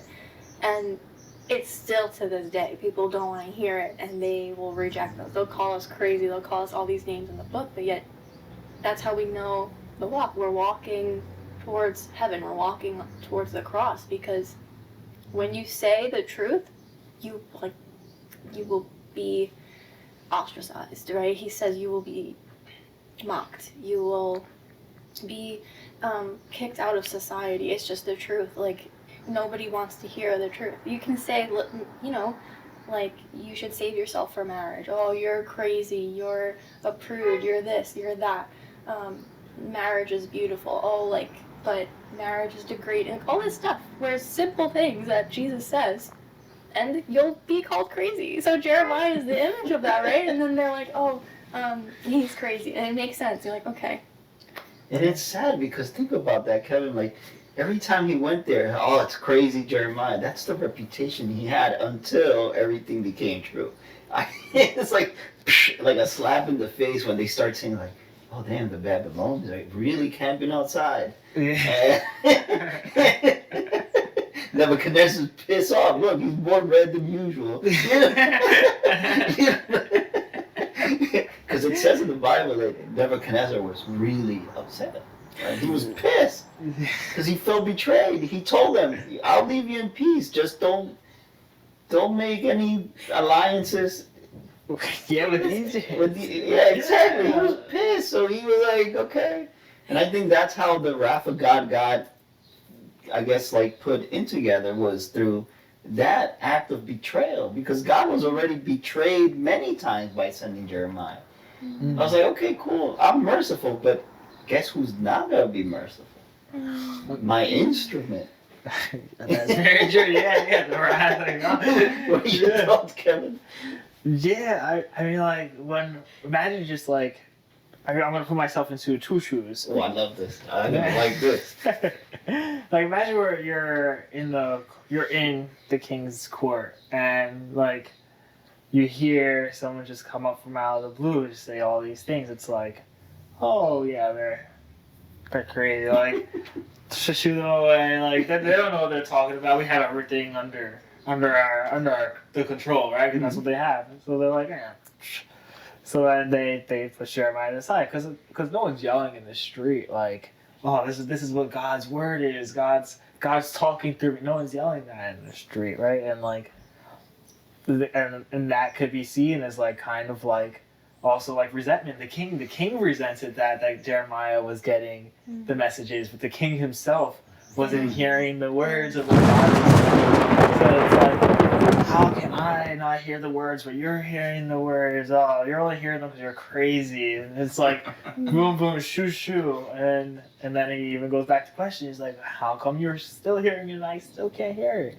Right? So like, why, like the king's like, why is this happening? But it kind of like to fold into our reality now, it happens a lot of times too, like getting even like sometimes crazy stories in the street from just random people, like those could be like little instances of like God trying to say something, like Jeremiah. Yeah, right. Little Jeremiahs that come out of the blue. Yeah, you just get like a random person that just starts talking to you in the street out of nowhere. It's like, oh, why this interaction? How did this interaction even come up? Like, I had instances where people would do that even while I used to travel like on transportation, like from work, school, back. Like just people even at like the train station or bus stop, like we'll just talk out of nowhere. It's like a conversation that didn't even seem like it was gonna happen. Then it's like, oh, you walk away with something like really impactful from them. And then it has me even thinking about even like sometimes like even the homeless that's outside. Like what are some things that they have to say? What are some things that are on their hearts, or like even like little glimpses? Because God's in all those little areas. He's glimpses in that, right? So yeah, just like imagine just being in the court. You're gonna think like Jeremiah's crazy. It's like he's going against that ruling. He's becoming a threat to how we run the society. Mm-hmm. Like he's going against the king's words and speaking his own prophecies out to the people. Like, what is this crazy man doing? But he's not really. He's not crazy. He's speaking the word of God, something that just isn't seen as normalized in that area. He's seen like insubordinate. Yeah. He's in support to that king. So he's interesting. Yeah, he's very interesting. What are your thoughts on? It makes me think about what is the soil of your heart like? How are you tending to the soil of your heart? Because when you hear the word of God, that's a seed that's planted in the soil. So I'm thinking about what you said, right? The guards in the king's court. When Jeremiah's talking, that like those seeds fell onto their soil, but how did it fall? Because I'm sure some of them were convicted. Some of them were probably like, wait, he is crazy. And it makes me think about the way you're tending your soil. We are responsible for our heart. We're responsible for what goes in, what comes out. Everything we do flows from our heart. And you want to make sure that soil is fertile so that when you hear the word of God, you know it's coming from him. And how do we recognize his voice? It's by getting our feet wet in scripture, like reading it every day, because when, like from Joseph to today to Moses, like it's a similar thread and he's the same through it all. He doesn't change. He's still faithful. His tone is the same. His like love language is the same. His teachings are the same. So first you have to encounter him, because this is a relationship. And that's another thing, right? Everybody turned their back on him, and Jeremiah is coming and saying, hey guys, like resume the relationship with him, go back to it. And I like, as we're talking, even for myself, it's good to just do daily checks, because I'm like, okay, I want my soil to be ready for him. I want to receive the seeds of his word and have it fall on fertile ground so that I can be used as an instrument, or I can act on his word, or when he calls on me, because all of us will be put in situations where, like, he's still alive. His word is alive. He's not dead. So He continues to work miracles in the world. He continues to call people. What do we do when he calls us? When he says, Kevin, Wendell, follow my word and go out and spread my love. What do we do? We're gonna run. Wait, I'm not ready. Or are we gonna say like, yes, Lord, like use me? And I wanna. Oh, I was just gonna say I love that we're doing this because this is the gift of fellowship. When you have fellowship, it makes you get introspective and analyze your heart and your relationship with God. And thank you guys for doing this too, because it's so, like, I'm getting so much out of it fruit-wise, and I want to say yes to the Lord, and like I desire heaven with my whole heart. And you know, I don't want to be the guards of the court. I don't want to be the king. I want to answer him faithfully and not run away. Like, you know, it's so important to learn from these instances because he's still alive today. So we don't know what tomorrow will hold, but we were made for times as these. So he's still calling people up to answer. The king is a very good example of when a leader confuses insubordination with accountability. And that's one of the, I guess, the pulls that a leader that has power will always try to do when you're holding them accountable to a standard, because you're not, they don't see you at their level, they see you as below. And let's be real. You know, you go to LinkedIn, you go through all these platforms, everyone is talking about leadership, and yes, you need to be humble. Really? How humble are you when the guy that sweeps the floor holds you accountable because you're not at work every day on time? Or you speak to someone in an unconventional way. But how did that person takes it? It's like, oh, you're being insubordinate. You're out of your place. Because again, those conversations perhaps are not happening publicly, but they're happening privately. Hey, I noticed you've been late all these days, and I see that the team waiting for you, you know, they have an unpleasant experience waiting for you. Will you take the janitor's accountability, or you see it as an insubordination? Because the first thing, and I've seen this, a lot of time that person up there, it's like, who are you to tell me otherwise? That could be that Jeremiah telling you, warning you that you can lose your job. Because that's God's warning. God uses, if he was able to use Nebuchadnezzar, why wouldn't he use the guy that mops the floor every day to hold you accountable to God's standards? I believe this is where we don't become sincere in today's society. How humble are we to take feedback from the highest in a status quo, because we always want to keep advancing and we are the yay sayers of the world? Jeremiah shows us that you want to be a yay sayer? Cool. You'll climb up, you'll be a king, but little by little you'll start removing your eyes and losing everything in heaven. Okay, because that's where you're moving towards. Now, if you start holding yourself accountable to the standards of God, you will suffer a little bit, but at the end, you will be righteous. And what happens to people that are righteous for God? They get blessed. They are protected. They are blessed through their life. And blessing doesn't mean like you're going to have 3 mansions in the block, you know. But that means you're going to be at peace. And what is more important, having that high executive position that pays you so well, but you're so stressed, and you die at 50 years old out of a heart attack because of all the stress that you obtain? Again, measuring the consequences of your choices. And I believe that's where Jeremiah was trying to tell the king. Are you measuring the consequences? Will you rather die than serve God? So, okay, God still loves you. You're going to live. But look at the way you're going to live now.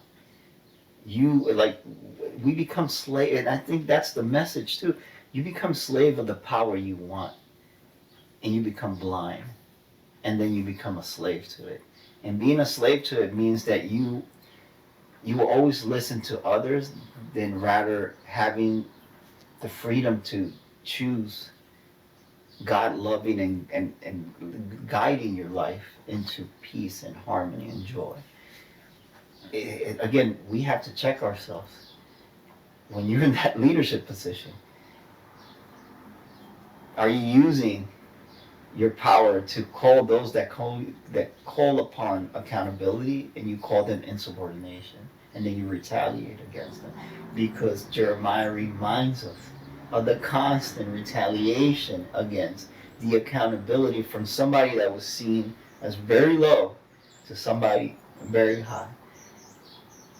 I believe it's a beautiful statement of how those in power view accountability from those below. I don't know. I don't know what you guys think of that.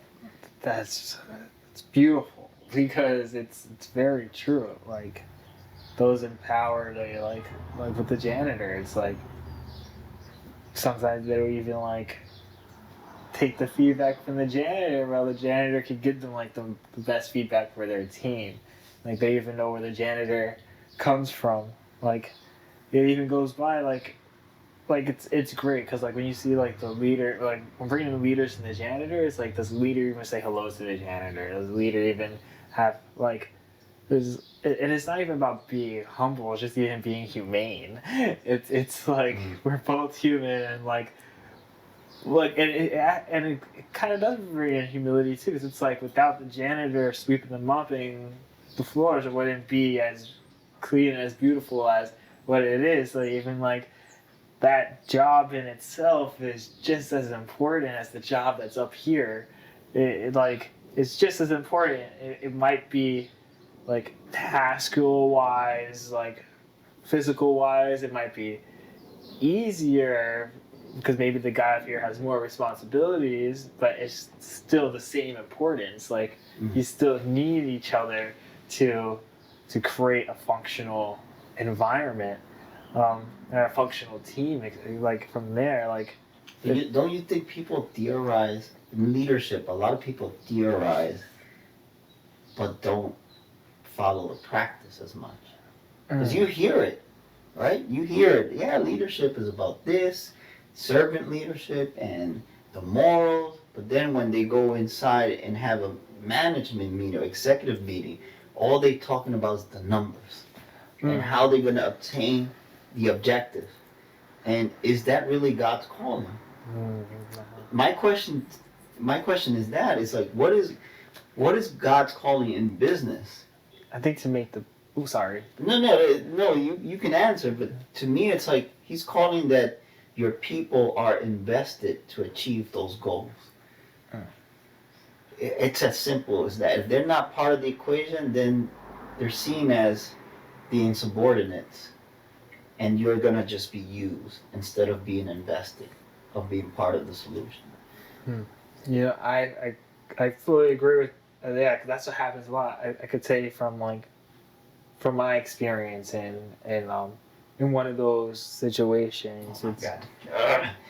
So guys, if you're out there, stop writing about your theories. Let people give testimony of the great examples and practices of your leadership. That's what this is all about. Jeremiah wasn't looking for, I'm so sorry, Kevin. No, you're good. Jeremiah wasn't looking for recognition from the king. He committed to the practice of being a good leader. And that spoke more volume than all the theories spoken by the council, spoken by the king and the generals, leaders out there. Theories look really nice on paper and they're very inspiring when you read them, but there's nothing more inspiring than being that Jeremiah.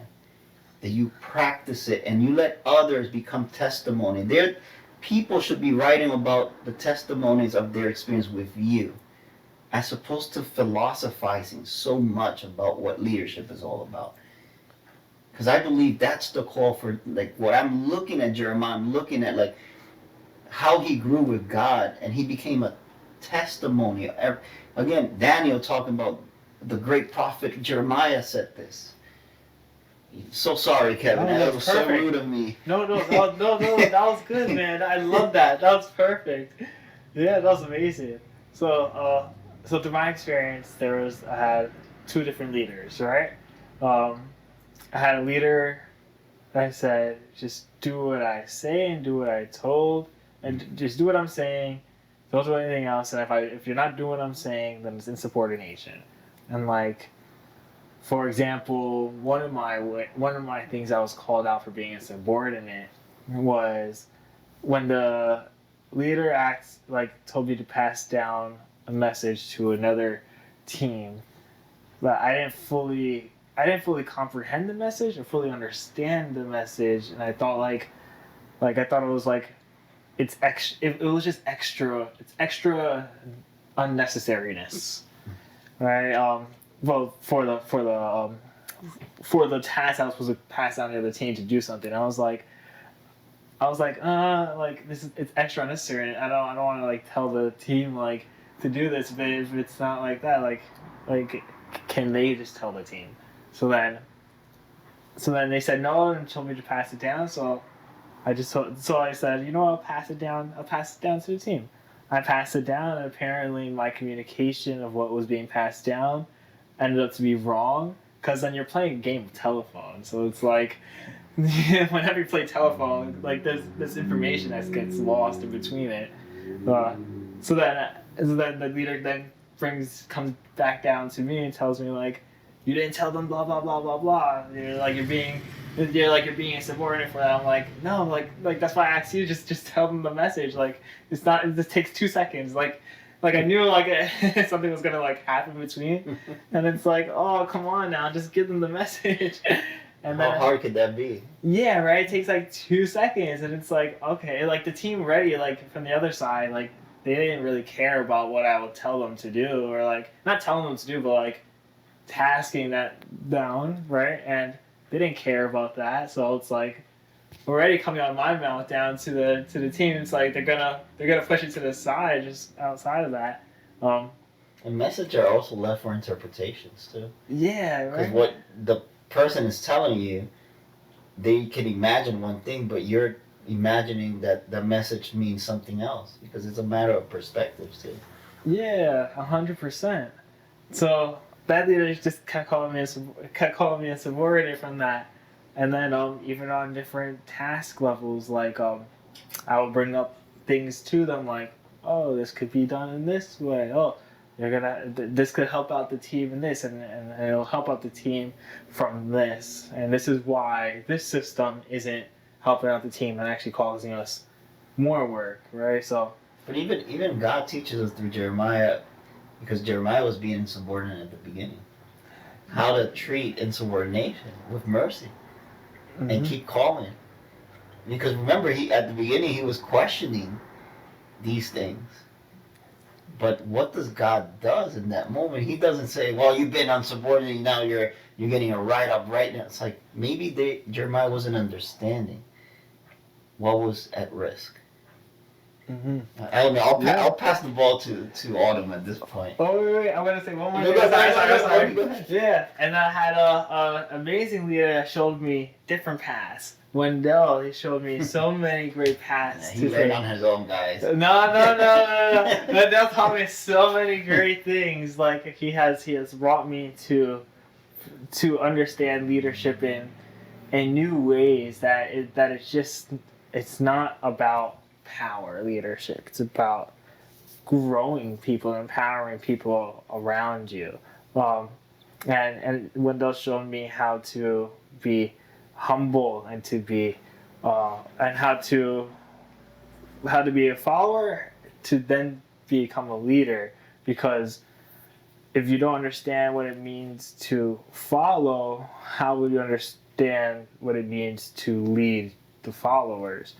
And Wendell walked me through the business and gave me fundamentals and understanding that the other leaders just pushed aside. The other leaders just said, just do this and do that, and that's it. Meanwhile, when I was working with Wendell told me, like, here, we're going to do this, and this is why we're doing it, and from the reason why we're doing it, it's gonna make the whole store better. So like walking through the fundamentals versus just saying just do it brought in somebody up in a better light, you know, like Wendell's leadership totally different from the managers that were there. So I just wanted to say that like your leadership is really impactful. That has really impacted my life in so many ways. Like this was just like cutting the surface. This is just the tip of the iceberg of what your leadership has done. I just want to say, like, so people understand too. You know, I thank God for that, because I believe God has been merciful with me to, I guess, broaden my perspective and my vision about leadership. But remember, also at the time I was in my PhD program, and I didn't hold a leadership position because I just couldn't. It would be unfair to myself and to the company not giving 100% of my time. So leadership, like I said, leadership was never about a position. It was the initiative to serve. And although a lot of people had the titles, I didn't have it. But how did people view you because of your initiatives? Jeremiah is a testament to that too. It's Yeah. like the initiatives, and I just want to make sure that people understand. And when I was in working with Kevin, I didn't have, like I used to hold the executive position at other companies. Here I was just a regular employee, but it's about taking the initiative to serve and love, and then to make sure that what you're teaching is how can people love themselves and love the task they're doing because they love to serve themselves and serve others in that process. So, but I'm very thankful that, you know, that was one of the reasons why Kevin and I connected. And look at us today. God works in mysterious ways, and we don't know 10 years down the line what Kevin, a lot of information to take from there, Autumn. So, I think we are responsible for our state in life. So, even in the work chain. So I think like if we are, so there's an employee, there's supervisor, manager, supervisor, goes up the line, right? I think we are responsible to be obedient to that state that we are in. And I think like the higher up you go in the chain, there's a responsibility to everybody in the work field. And I think, it's on you whether or not you're going to do something morally correct the higher up you go. Like if you're going to allow yourself to be influenced by greed and therefore I'm going to manipulate my workers, my employees, you have to answer to God at the end of the day. This is what I think about. Like, if you're cutting corners when the door is closed, and you're not giving somebody their due pay, or they're working longer hours and you're kind of fudging the payment, you have to answer to God. Like that's not for me to answer. For me, if I'm called to just go to work, I have my 8-hour shift and I have my tasks in front of me, I'm called to be obedient to that and do that with all of my heart and give 100% because that's me serving God through my work. This is how I look at it. And if you were called to be in the role of manager, then you have to also serve God in the role of manager, meaning you're stewarding other employees, you're stewarding other souls. You have to make sure that everybody feels engaged. That's a higher level, and you have to do that with the best of your ability, and so on and so forth. And so for me, I had an encounter at work once where I had a family member who was in the hospital, and then I was opening up for my shift, and so in the first 30 minutes I was doing mindless work, and I had a phone call that I had to take with another family member so we can touch in with doctors and whatnot. And I don't have AirPods just because whatever, I don't like them, but so I had my string and I was just doing what I had to do, and my supervisor saw me on the phone and just blasted at me, and her face was so red and she was screaming at me for being on the phone. And internally, I was so angry, and I wanted to, like, snap off at her, but I just was like, okay. Like, first of all, because in my head, I'm like, there's no reason to have this type of reaction right now. Calm down. Nobody's, whatever. But for my own moral compass, I'm like, all right, like, I am here to do a job. Should I be on the phone? No. Yes, there are other people who have AirPods in, you can't see it, so they hide it better, but I'm being called out. It's fine, totally fine. So I put it away, because in my head, I'm like, I still have to be obedient. I'm here to do a job. And I could have said to her, like, you know, I have something going on at home, but I just didn't feel like, you know what, like, God knows what's really going on. I know I'm not purposely being a disobedient worker right now. Like, there's something that happened, and I have to tend to it, but you know what, I'm not even going to explain it.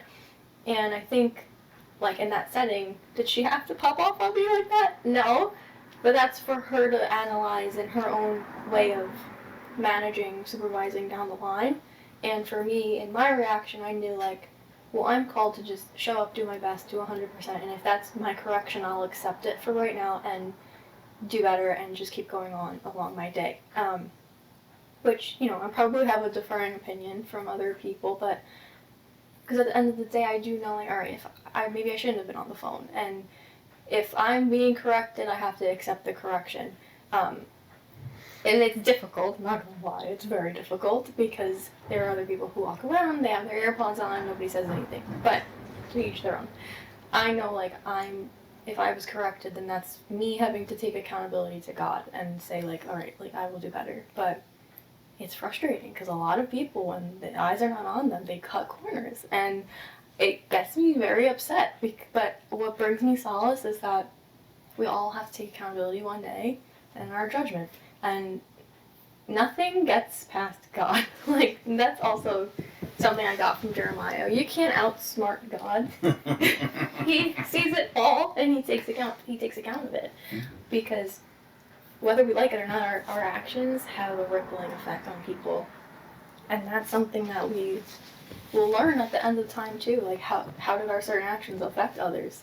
Especially in the workplace. So, you know, he sees people who are not getting paid fairly, and I'm sure that he warns people, like, hey, wake up, that's not what you're supposed to do. But again, I think the more higher up you go in the line and you want to take on more responsibility, especially if that's what God is asking of you, that is a huge responsibility, and you need to do it ethically, and you need to do it with the Lord. But if you're just doing it because you feel like I want to get paid more and me, you need to reconsider, because if God gives you more, it's because He's trusting you and trusting you with a lot of responsibility. But I will say, work is holy, and you are serving God through your work. And so even if people are acting corrupt or there's injustices, like, if you go and you do your 100%, like, God is going to reward you, because work is holy. And I think especially now, we do have a lot of beautiful technology and a lot of new opportunities, but I still stand by that work is very holy and it's edifying. I want it because, so we have an understanding of what's going on. Yeah. Jeremiah, obviously, beautifully put together about Jeremiah, all of us, which kind of led into an inconclusive episode me and Kevin had, because we didn't have the big guns in the show. You know, the responsibility of leadership. And we can kind of like go in a little bit into, we go from J to another J. Yeah. You know, my guy Jeremiah, I think we spoke really, I think we really delved into leadership, Jeremiah, love, commitment, you know, integrity. But now, since we're touching a bit about leadership and what a good leader should be, let's go back a little bit to our guy Joseph, you know, and, you know, unfortunately, Auden couldn't be here last week, and we missed her terribly. Like, we were crying here before the show. Me and Kevin were like, who's gonna do the intro, man? And we couldn't look at that third person. It was just like, oh God, it's one of us, right? So there was no cross looking to the next person, so it kind of felt weird. So I wanted to ask you, since you're in that, we spoke about Joseph, but we definitely want to give like the next 20 minutes of hearing your perspective about Joseph, his early years and his development into leadership. Please take the whole floor, please. Joseph. Okay. Joseph is my guy. Because I think he's a prefigurement to New Testament Joseph, and I think they have a lot of correlations between each other. And I think Old Testament Joseph walked, so New Testament Joseph could run. And there's a lot in there. I think he shows you how to be a humble leader, and so many things I want to say. I think that his mercy is really beautiful because he shows the heart of God in the way that he treats his brothers at the end of the scripture. And mercy is an attribute of God. And it's beautiful because we have to remember God chose New Testament Joseph to raise Jesus. So you look at, I think the attributes in Old Testament Joseph are the attributes that New Testament Joseph has. And that is the kind of man that God wanted Jesus to be formed into, which is amazing. So you think of his attributes and his virtues. He's chaste, he's merciful, he's obedient, he's humble, he's a strong leader, he discerns. God speaks to him in dreams, both of them, and how they interpreted the word of God, and then acted on the word of God. And New Testament Joseph received also the message of God in a dream to flee, because, oh my gosh, what was his name? I totally just forgot. The king that was going to kill all the innocents. Oh, Herod. Herod, yes. Herod. Because Herod was massacring all the holy innocents, so if Joseph didn't listen and they stayed a little bit longer, Jesus would have been killed as a baby. And so there's a beautiful, beautiful saying about New Testament Joseph, which is,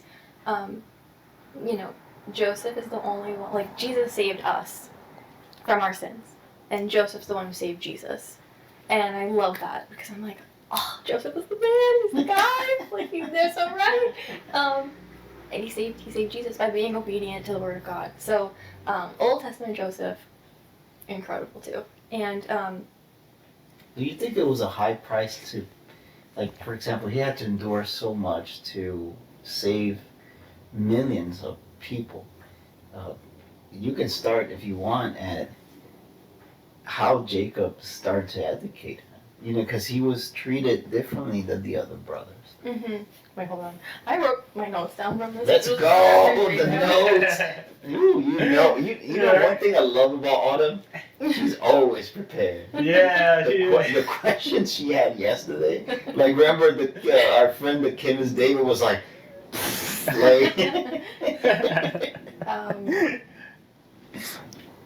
Okay, yeah. So, this made me reflect on the danger of comparison, because Jacob's brothers, they harbored resentment because Jacob favored Joseph, and it made me think about how we can't look or assume like the graces and favors that someone receives and then immediately be like, well, I'm not receiving that. We don't know what that person walked through, what they suffered through, and the Lord is pouring his favor over them after probably a hard walk.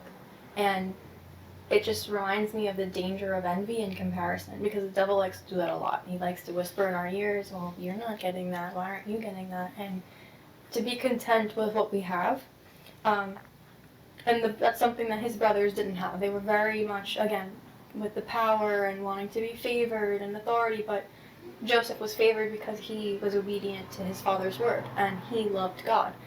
These are attributes that we need to learn and pick up on, because it's something that makes you holy. When we think about holiness, it's when we are obedient to his word. Even when we have moments where we fall and we don't listen to him, he's still patient with us, and he's merciful, and he picks us back up, and then he puts us back on the path. And then I was also thinking about the difference between those who are in a state of grace versus those who aren't in a state of grace, and the anger that erupts from that. I think a lot of comparison, envy, anger, harboring of resentment, it comes from when you can't look at the light because you're not living in a way where you can receive the light, right? You need to rectify your ways and walk towards light. He wants us all to walk towards the light. Joseph was walking in the grace of God, and he was very open, and he loved the Lord with all his heart. And his brothers, for me, I feel like they represented people who weren't in a state of grace, and they knew what the right thing to do was, but they didn't follow it, and they were going off of their own instincts, and yet they resented Joseph because he was in a state of grace. So it made me contemplate that notion too, back and forth a little bit. Because when you remain in the light of God, people will hate you for it. Because it's just something that happens. People who, before they have their conversions, and we pray that they do convert, they get consumed by darkness, and so that darkness, when it sees light, it can't hold it. Yeah, I was just writing about too how his brothers, they were constantly seeking their own will instead of seeking the will of God, and that's something that Joseph did really well. How do you feel about like the fact that, like, for example, when the brothers sold him, some of them regretted it, but never took action into telling the truth and holding that truth to their father for so long? Mm-hmm. How do you interpret that? Yeah, I thought about slavery versus sonship. So like there was no, you're okay. So like the fruit of their anger, the fruit of their resentment, it was that the fact that they sold him into slavery, their own brother, they sold him off, and it's another point where you can kind of make direct references to when you sacrifice your convictions, when you sacrifice them for anger and hate and jealousy, you're already making yourself a slave, and you're foregoing your right to sonship. And I think that's something that they did. And then,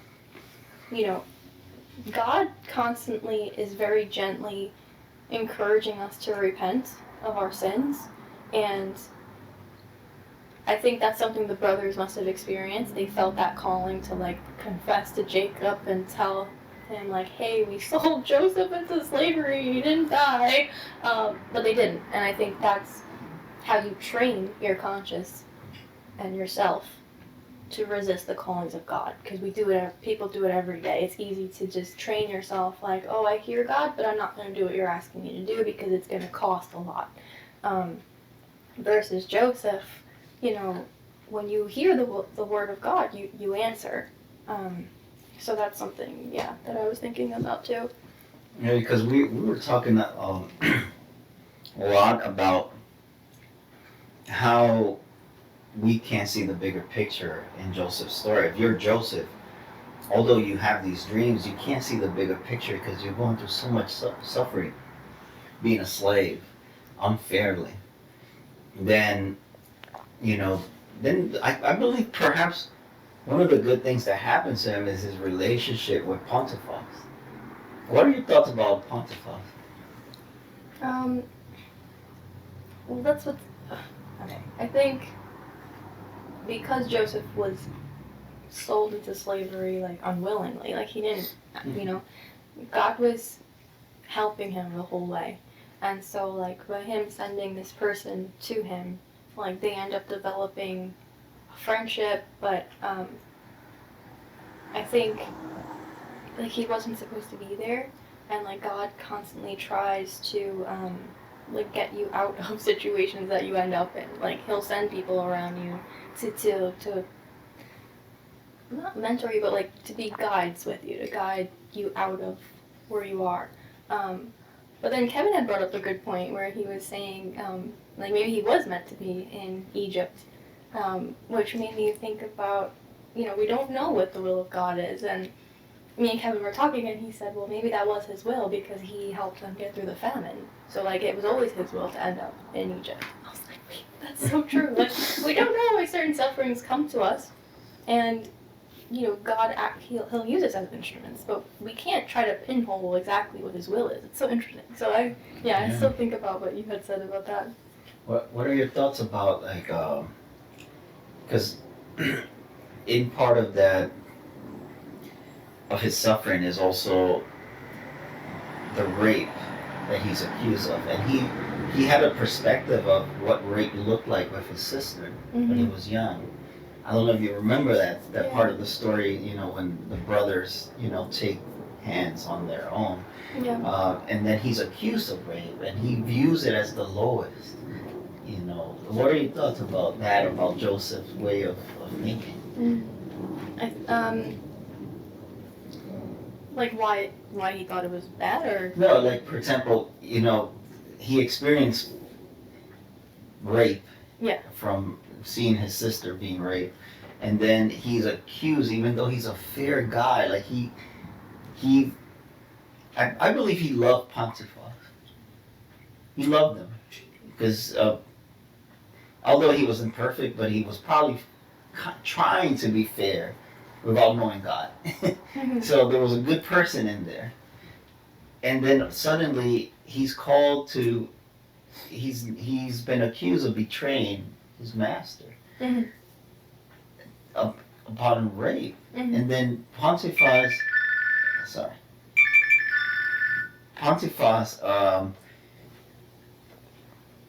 doesn't, what I like about Pontiphar, although the slave didn't have a right to speak, he goes and asks him questions about, did he do it?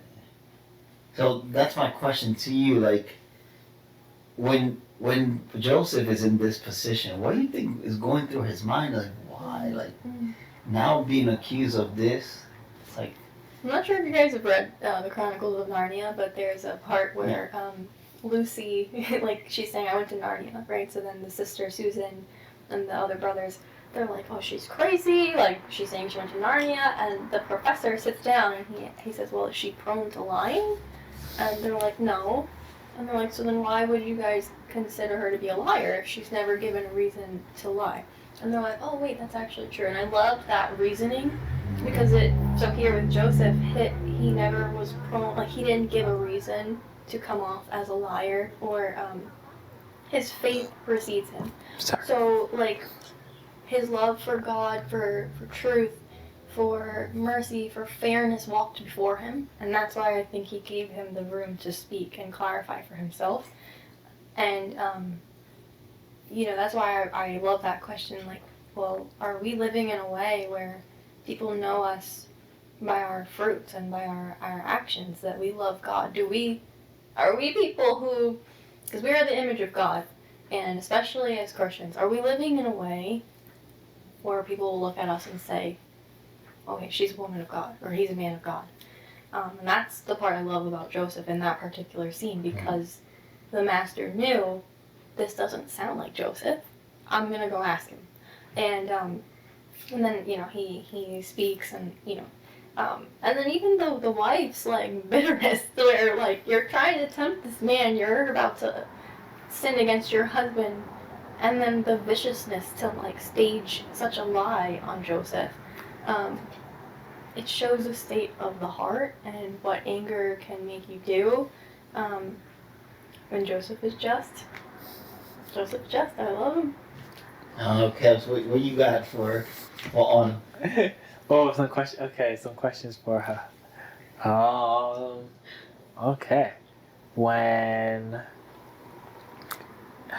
were your thoughts about Joseph's stages throughout his journey, from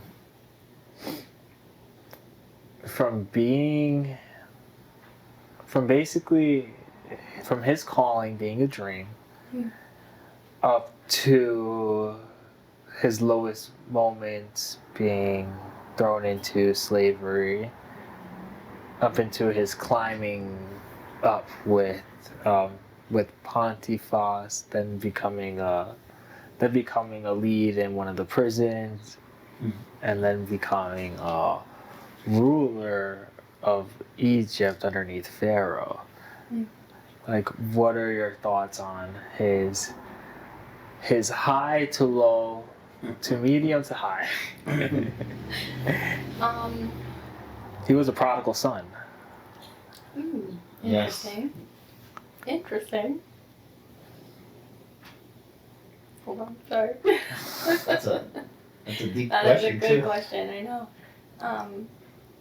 It makes me think about the landscape of like what it looks like to follow God, and how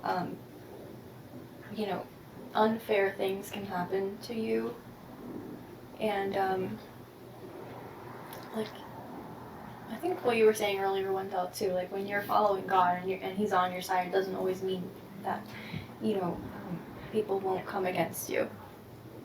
And Joseph, he shows me what it means to forgive and be merciful, because I would not have been kind to the brothers, like, I'm sorry, they really, they sold him into slavery, they were very unkind to him, to put it lightly, and he embraces them.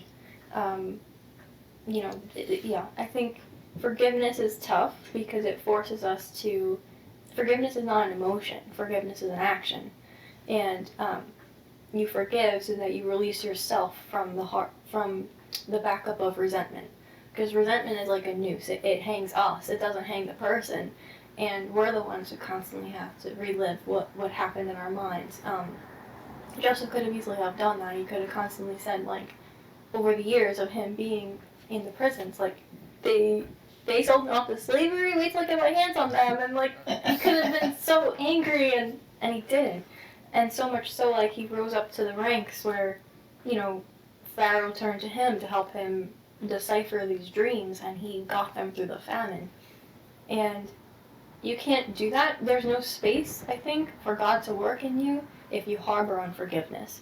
So, looking at the highs and lows of his story, I think God was teaching him what it means to forgive.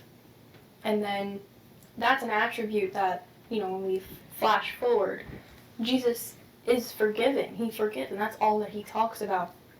And Joseph, the Joseph who raised Jesus, he had to learn that from his father, his earthly father, and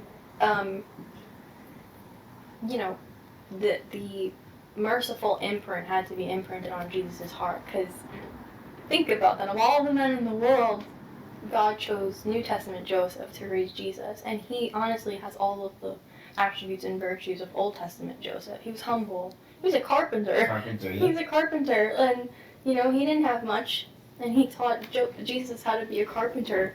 And he was noble too. He was noble, exactly. And then Old Testament Joseph, he was in slavery, and that is who God wanted Jesus to be raised by. It wasn't a king, a pharaoh. He wanted him to learn humility, and that is what Jesus teaches us. When you think about the way that Jesus washed the disciples' feet, he learned that from his parents. So that means he must have witnessed Joseph cleaning Mary's feet and giving her love and forgiveness in that household.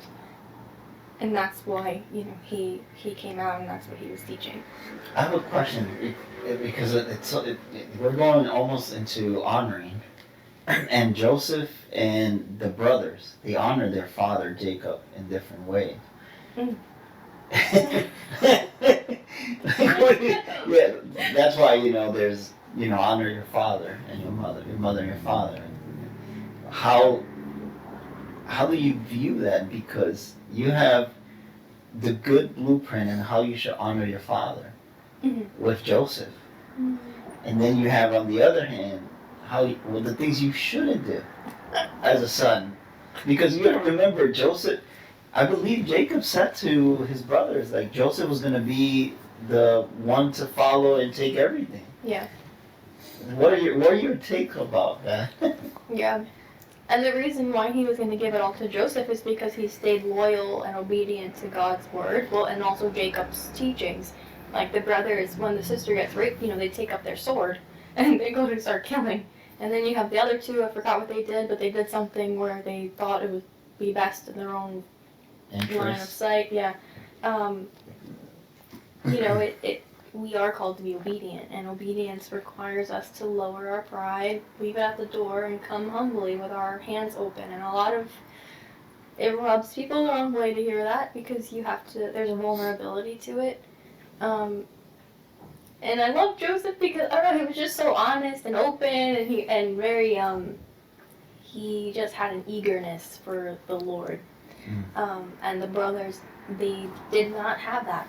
Each of them became consumed by anger, power, or wanting to be just.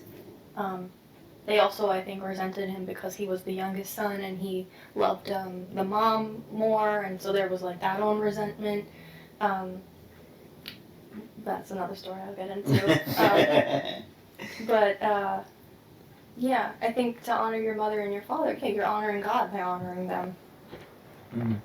And in the prison, this is where Joseph laments, because he's in deep pain.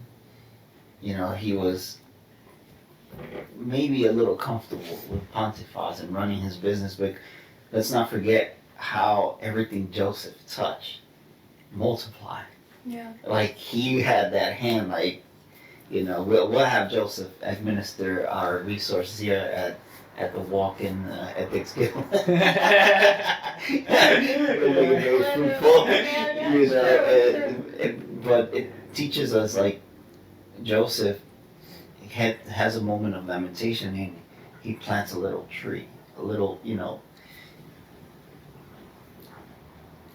Joseph, looking at the tree, almost resembles him, because it says in the Bible the tree grows up to the light.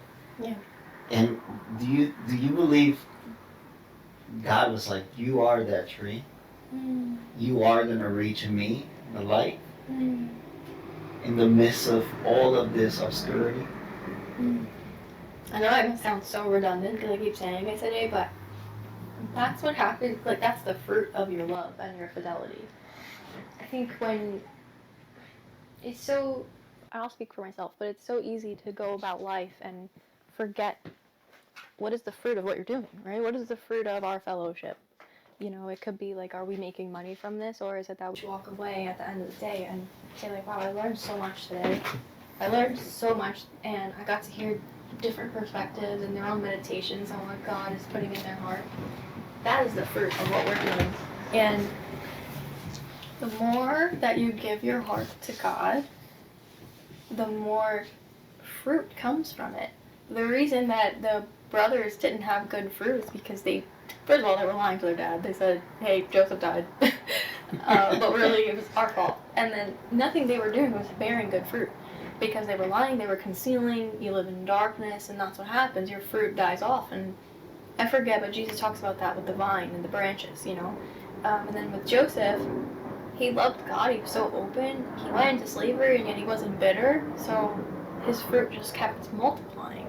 And it makes you contemplate, all right, what fruit will come from my heart and the way that I love God. I do think the parable that Jesus says goes aligned perfectly with the story of Joseph, even with the seeds, the metaphor of the seeds. Yeah. If you read that parable, then you go back to Joseph's story, it's like, is this what Jesus is telling us? Like, from the Old Testament itself, like, I'll give you this metaphor, and that's perhaps why Jesus also says, what is it that you don't understand about the metaphor to his apostle? Because it's like, if you know the Old Testament, this is kind of like Joseph's story about, planting the seeds. Yeah. Yeah, it's like the same, right? One can fall into good soil. Yeah. Like Joseph, and grows and bear fruits. It's interesting. And the last question I have, because me and Kevin really delved into Joseph. We were like super interested. And the question I have for you is, Joseph is favored even and blessed even in jail, where he's running the jail system, and it's the inmates have never ate so well, and it tells you that God was always with him. Mhm. And it goes all the way to Pharaoh, finding him as the person that interpret his dream. But there's a big part here.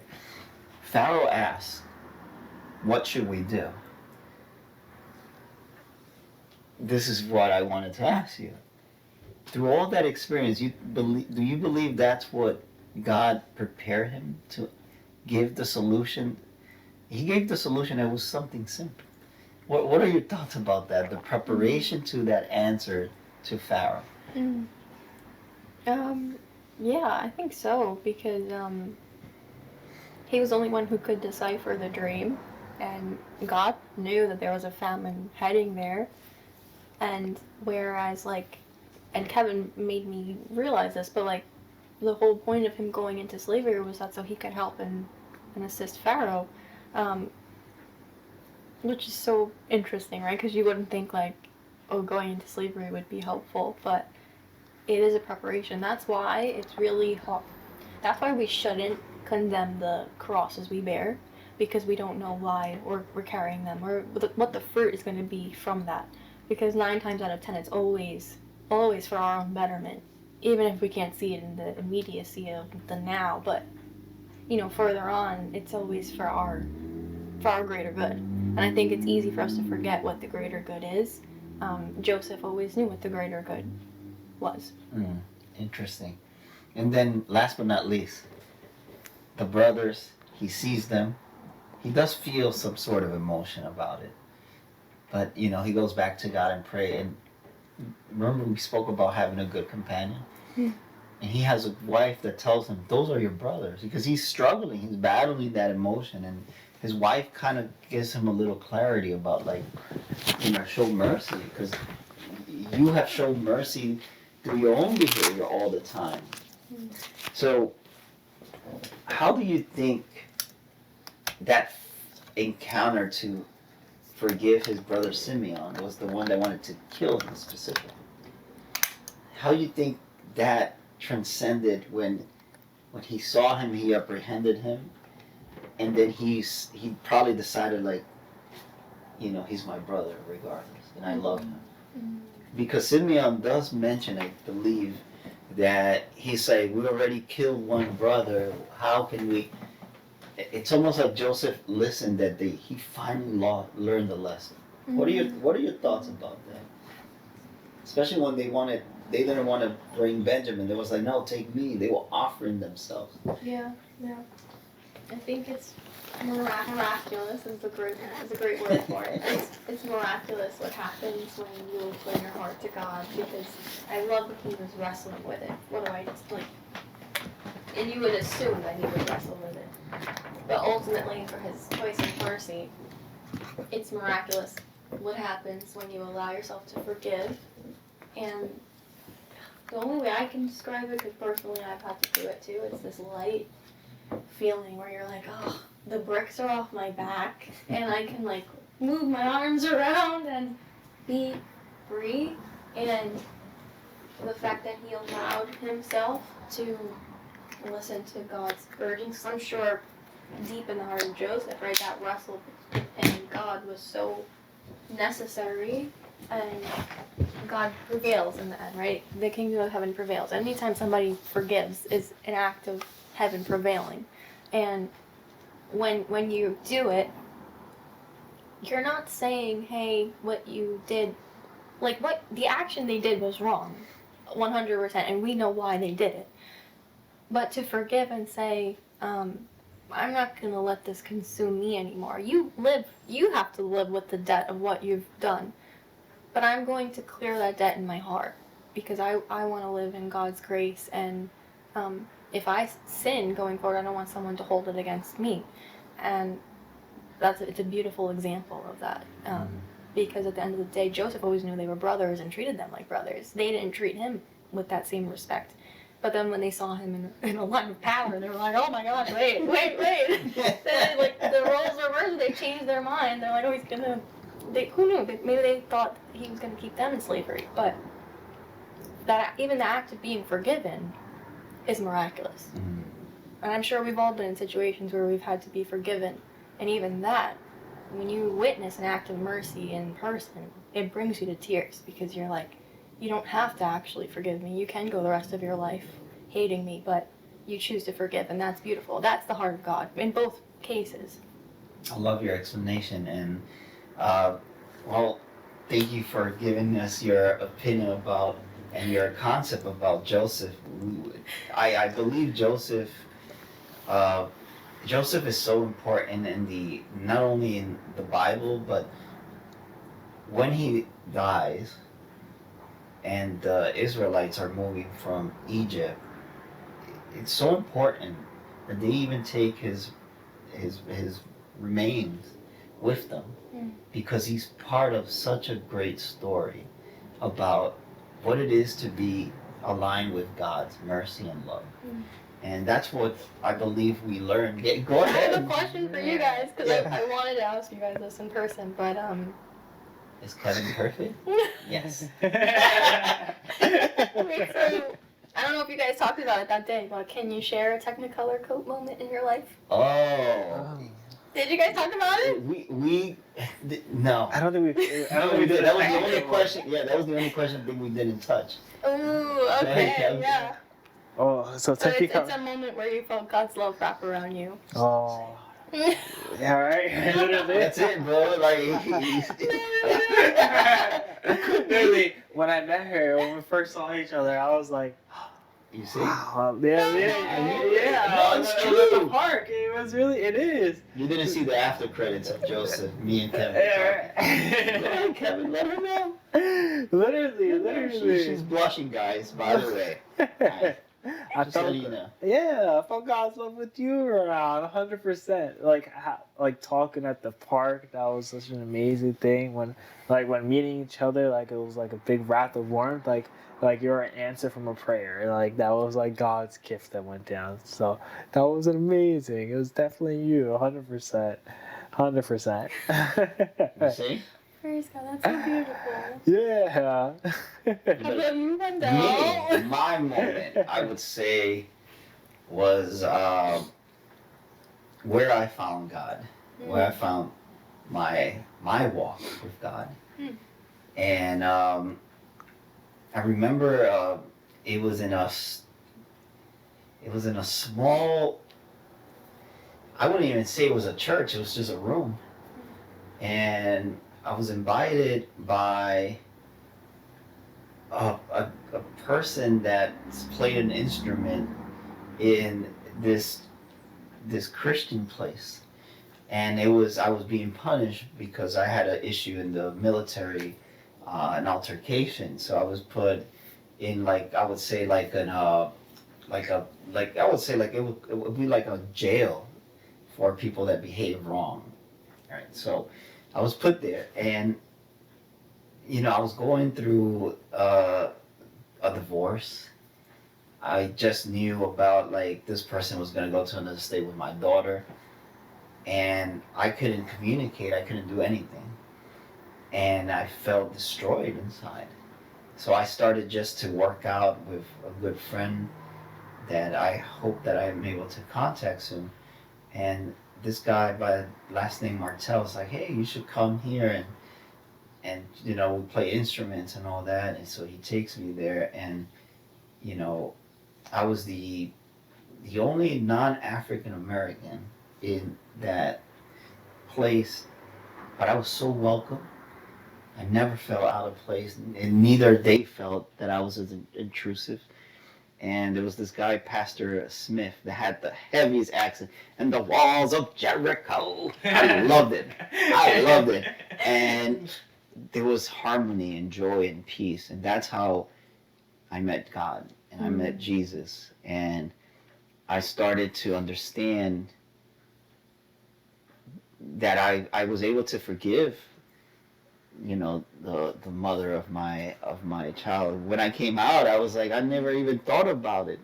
I was like, and through the years, never resented.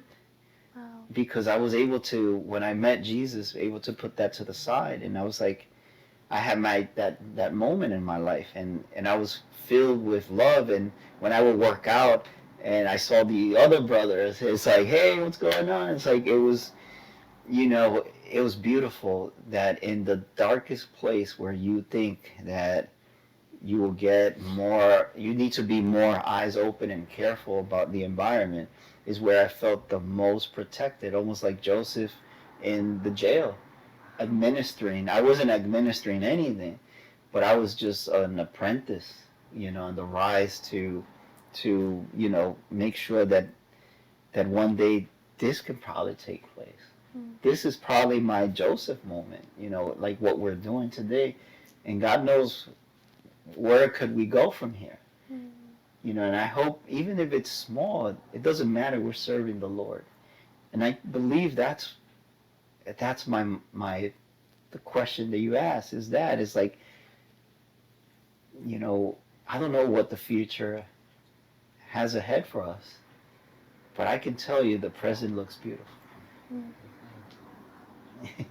Wow, guys! Oh my gosh, that's so beautiful. Thank you And for you better sharing. say Kevin is your mom. I was like, yeah. When I saw Kevin in that hot skateboard, when I saw Kevin in that hot skateboard, he took his helmet off and he whooped his head.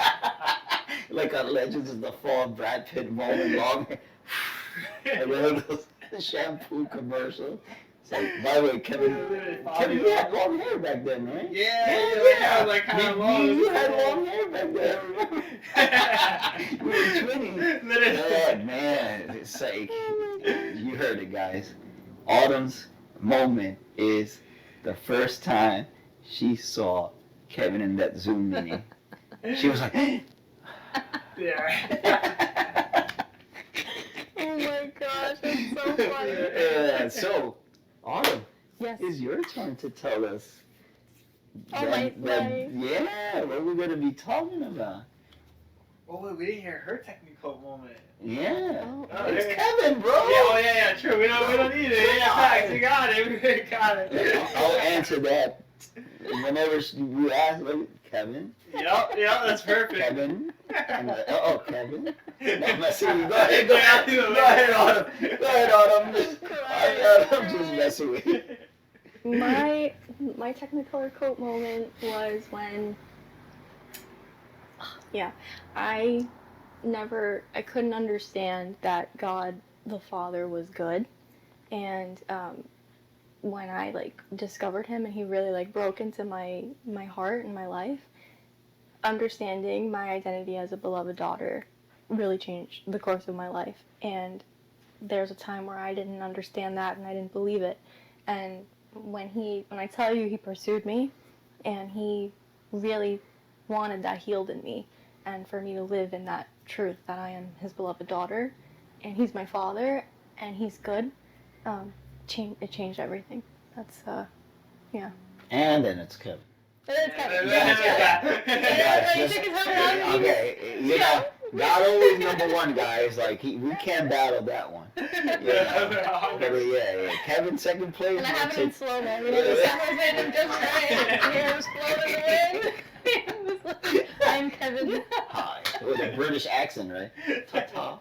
I'm Kevin. Can you imagine Kevin with a... Kevin, I can't picture you with a British accent, bro. Like James Bond. Fries and chips. Would you rather go eat some fish and chips? Yeah, it's fish and chips. You gotta finish with the meat at the end. Oh, fish and chips. Yeah. Yeah, there you go. So what is the topic you got cooking for us? All right, so next week, join us as we journey into Jesus' conversation with Nicodemus. Ooh. Oh, wow. You're bringing it there? Oh, yeah. We're going there, guys. Ooh. So stay tuned and come with your hearts wide open and ready to discuss and allow the grace to pour through your heart. We can't wait to have you guys. Yes. Stay tuned for more. That's been it. Boom.